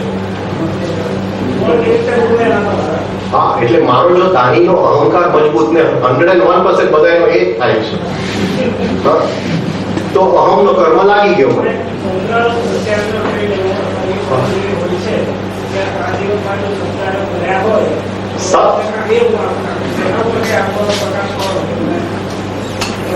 જો સત હશે તો એ 49 દિવસમાં જે રૂમમાંથી પસાર થશે તો સત મળવા આવશે, બરાબર છે? પણ એ સતની અંદર મન હશે કે મેં કરેલું છે તો એ રીતે મળવા આવશે. અને એક મેં કરેલું છે એમાંથી મુક્તિ હોય તો કોન્શિયસનેસ વગર એ શક્ય નથી. તો કોન્શિયસનેસ હશે તો આખી ડેથની ક્વોલિટી જ બદલાઈ જશે, બધું બદલાઈ જશે. સમજે? જાગૃતિ હશે, રાઈટ? જ્યાં જાગૃતિ છે ત્યાં સત છે જ. અને જો કોઈ પણ કાર્ય ગણતરીથી થઈ હશે કે આ સત્કાર્ય છે તો એ સત્કાર્ય નથી. અને જે જાગૃતિ ગમે એ કાર્ય છે એ સત છે. પકડાય છે હું શું કહેવા માંગુ છું? એટલે આપણે તો ગણતરી છે કે ભાઈ મારે સારું કામ કરો એટલે મારું તક તો લગાડી દેજો, ચાલશે. રાજેશભાઈ પ્રેક્ટિકલ એક વ્યક્તિ સાથે હું હતો, હા, એને પાસ્ટ લાઈફની શોધી અને એ પાસ્ટ લાઈફ એને 2 વર્ષ સુધીની વાત કરી. મને ટ્રાન્સમાં મળ્યા પછી તો એને જે પાસ્ટ લાઈફના જે સિલેક્શન હતા, ફૂડનું સિલેક્શન, કપડાનું, કલરનું, એ બધું એને આ લાઈફમાં રિફ્લેક્ટ કરી.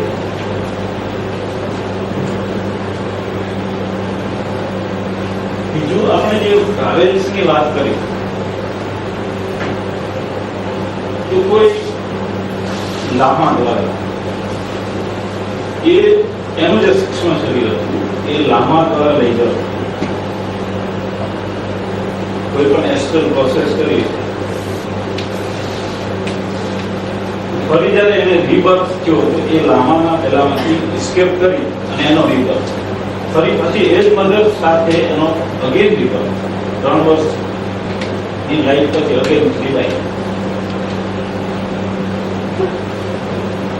તો આ જે આખી વાત આપણે કરીએ, કારણ કે મેં એમને સાથે સજેશન સાથે એમની સાથે પાસ્ટ લાઈફના જે સંસ્કારો છે એ રિફ્લેક્ટ થાય છે.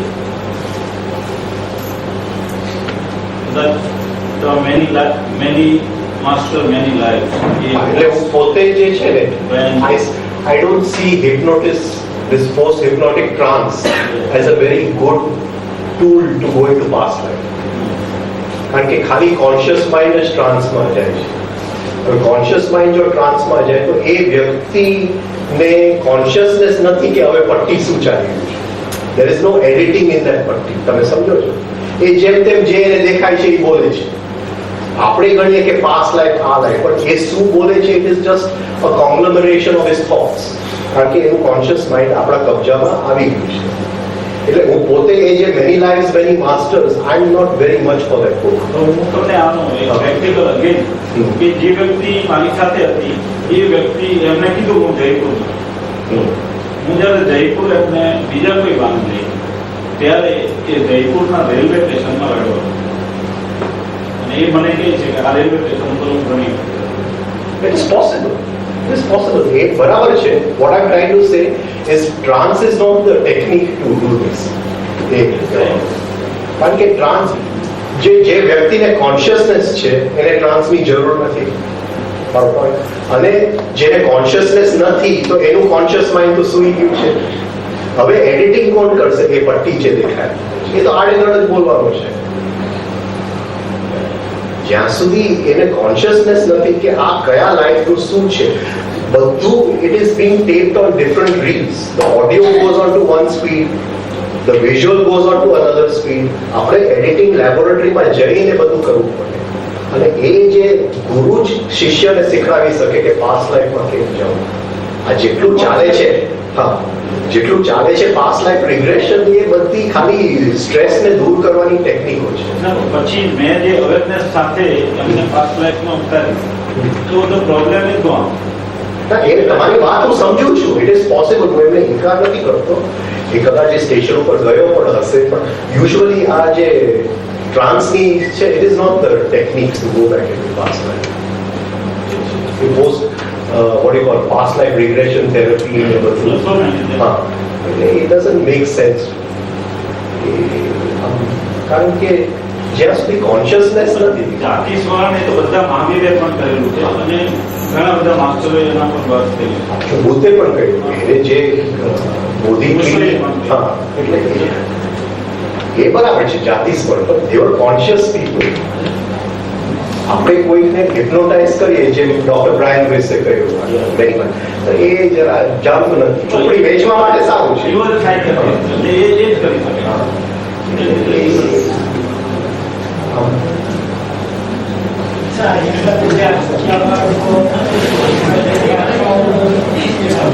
ના, એ સંસ્કાર ઠીક છે, વસ્તુ આત્મા તો કઈ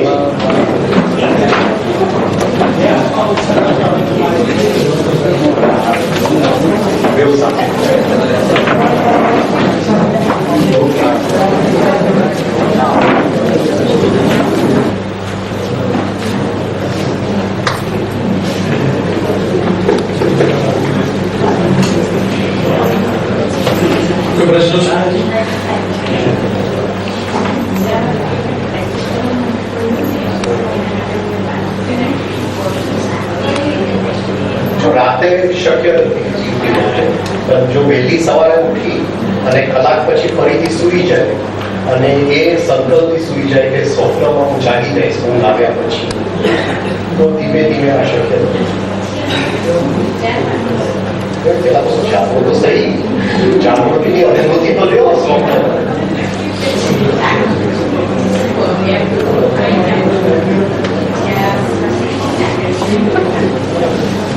આ જાગવાનું નથી કે સ્વપ્નની અંદર જાગવાની વાત. આ જાગવાનું નથી, આ તો હું જાગવું. ત્યાં બહુ થાકેલા હોય, very difficult to practice. Better to get up in the morning, go back to sleep. અને એ વખતે અંદર સંકલ્પ કરો કે મારે સ્વપ્નમાં અને સવારનો ટાઈમ સ્વપ્નનો હોય છે અને જેવું સૂઈ જશો એટલે મિનિટની અંદર સ્વપ્ન ચલાવી જશે.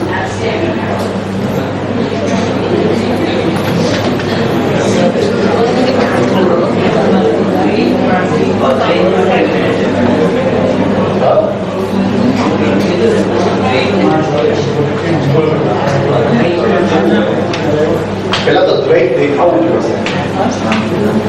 દ્વૈત દેખાવું જોઈએ. દ્વૈત જ આપણને દેખાતું નથી. એની માટે અંદરનો વિવેક જાગૃત સમજાય છે. હું એક માણસને કહું છું કે ભાઈ તું આવો છે, તો તેની સાથે એ માણસ શું કામ આવો નથી એ પણ મને દેખાવું છે. We must always be able to see everything in opposites. We only see one side of the pencil, એક જ side. હવે આ વસ્તુ સાચી છે પણ આ વસ્તુ ખોટી પણ ક્યાં છે એ જ્યારે સાથે દેખાય.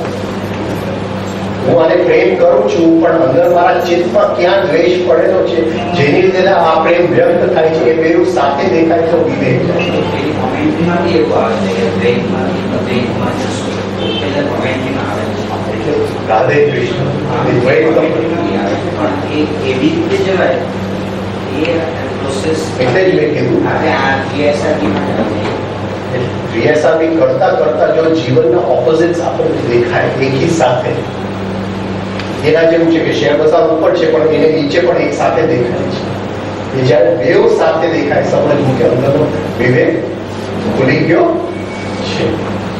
હવે આ બધી પ્રોસેસો થાય છે એના ઉપર કોઈ કંટ્રોલ કરે આ બધી પ્રોસેસો થાય છે એના ઉપર કોઈ આ કોઈ નવું નથી કંટ્રોલ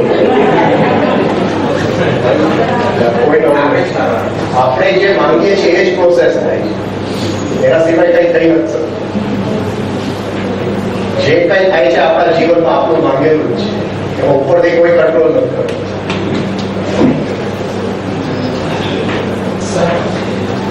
જે 5 તત્વોનું આપણું શરીર બનેલું છે એમાં અમુક કોઈ તત્વોમાં ડેફિસિટ હોય એના પ્રમાણે આપણને આપણા પર જે ડે ટુ ડે લાઈફમાં થાય છે કારણ કે પૃથ્વી તત્વનો અમુક તત્વો ઉણપ હોય તો આપણા લાઈફમાં એના પ્રભાવ પડે. બરાબર છે, રોગ થઈ જાય. હા, તો એના પર કંટ્રોલ કરવા માટે કઈ ઇલાજ કે એવું કઈ છે? 5 તત્વો છે જાણે કે પૃથ્વી તત્વનું ભાગ છે તો એના પર કંટ્રોલ કરવાનું. 5 તત્વોને પહેલા સમજવા પડે પછી 5 તત્વો બોડીના કયા એરિયામાંથી કંટ્રોલ થાય છે પછી એ કંટ્રોલ કરવા માટે શું શું આપણે કરવું પડે અને એ એક વસ્તુ છે. અને બીજી બાજુ 3 સ્ટેપ બ્રીથિંગ જો કરો તો ધીમે ધીમે બધા બેલેન્સમાં આવી જાય. કરો છો નહીં તો પછી 3 સ્ટેપ બ્રીથિંગ કરો તો ઓટોમેટિકલી બધું રિધમ અને બેલેન્સમાં આવી જાય તો 5 તત્વોનો ઇમ્બેલેન્સ નીકળી જાય.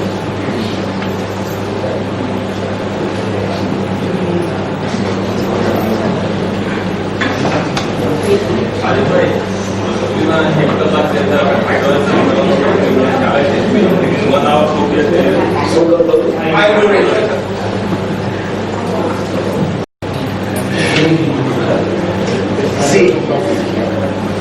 See, we are donating ourselves. મારો પોઈન્ટ પકડાય છે. આજે કોઈને મેં આંખ ડોનેટ કર્યું તો એ ખાલી મારી આંખ હું ડોનેટ નથી કરતો, મારું એસ્ટ્રલ સબસ્ટન્સ એની સાથે હું donate કરું. હું જ્યાં પણ હોય છે એસ્ટ્રલ સબસ્ટન્સ જોડેલું છે જે સ્થિતિમાં હોય છે. એમાં સ્પેસનો ગેપ નથી હોતો. સમજાય છે? એ ભાઈ જો કોઈનું ખૂન કરે તો એની અસર કોને થશે? સમજાય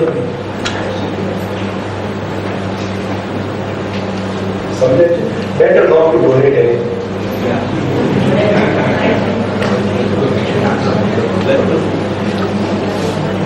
Not even blood.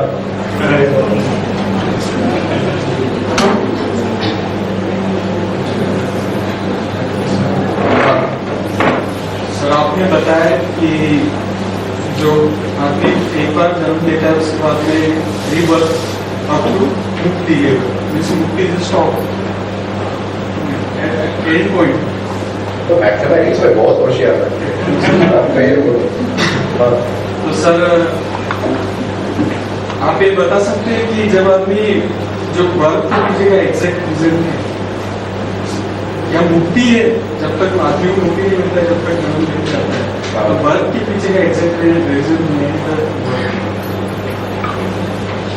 वो शिव भगवान है ना, उसको एक दिन वो कुछ पता नहीं क्या खा गए, उसको शरीर में गैस हो गया. उसको गैस हो गया तो क्या करने का, तो ये सृष्टि बना.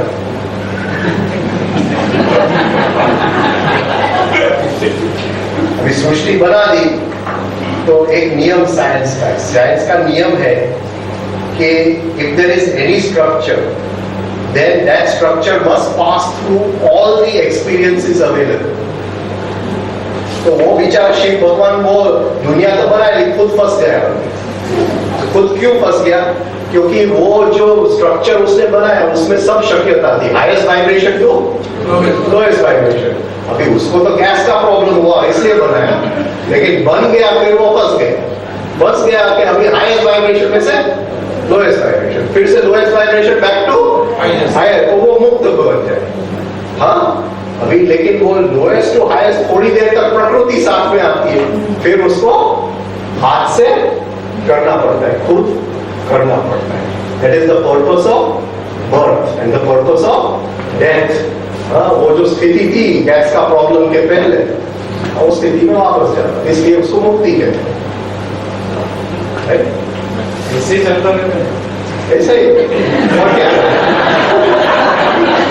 और आप बोलो डाइजिन खा के खाओ सब ठीक हो जाएगा, तो वो भी भगवान बुद्ध ने मरने से पहले कहा था कि 2500 साल बाद में फिर से जन्म लूंगा मैत्री के नाम से। पॉसिबल है?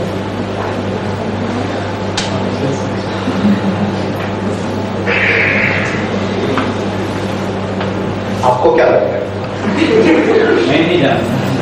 नहीं, बात सही है। अभी जो ब्रेन है आदमी का ब्रेन, अभी वो इतना वो सूक्ष्म हो गया ये ब्रेन कि अभी वो गुरु नहीं ढूंढ सकता। तो जो गुरु को ढूंढेगा उसको ही डाउन करेगा। तो वो जो शरणागति पहले की ब्रेन में थी ये ब्रेन में शक्य नहीं है, इसलिए गुरु शिष्य का जमाना गया। We were the last class was last batchmates, हम सब अभी गया। अभी फ्रेंडशिप का जमाना है कि अभी जो फ्रेंड है वो कहेगा ये 2 डगला ये चाहो, फिर दूसरा फ्रेंड ये 2 डगला ये चाहो, उसको मैत्री है। आ गया ना बुद्ध भगवान।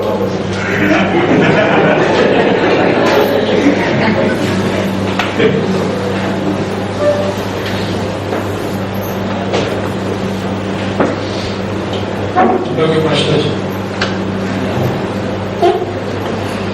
રાજેશભાઈ જે વાત કરી સારમાં તો એ છે કે એમણે કહ્યું કે મૃત્યુ પહેલાની 2.5 મિનિટ આખી લાઈફનું રિપીટેશન થાય છે અને તે દરમિયાન જાગૃત અવસ્થામાં રહેવું, કોન્શિયસ રહેવું બહુ અગત્યનું છે કે જેથી એ પ્રકાશને આપણે જોઈ શકીએ।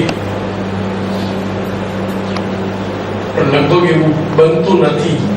અને જો તવરિયાજી એનું ઉદાહરણ આપે છે કે એક ફિલ્મ હોય છે 16 રીલની અને પછી નેક્સ્ટ શો માટે એ રીલને પાછી રિવાઇન્ડ કરવામાં આવે છે અને એ જ પટ્ટી પાછી બીજા શોમાં ચાલે છે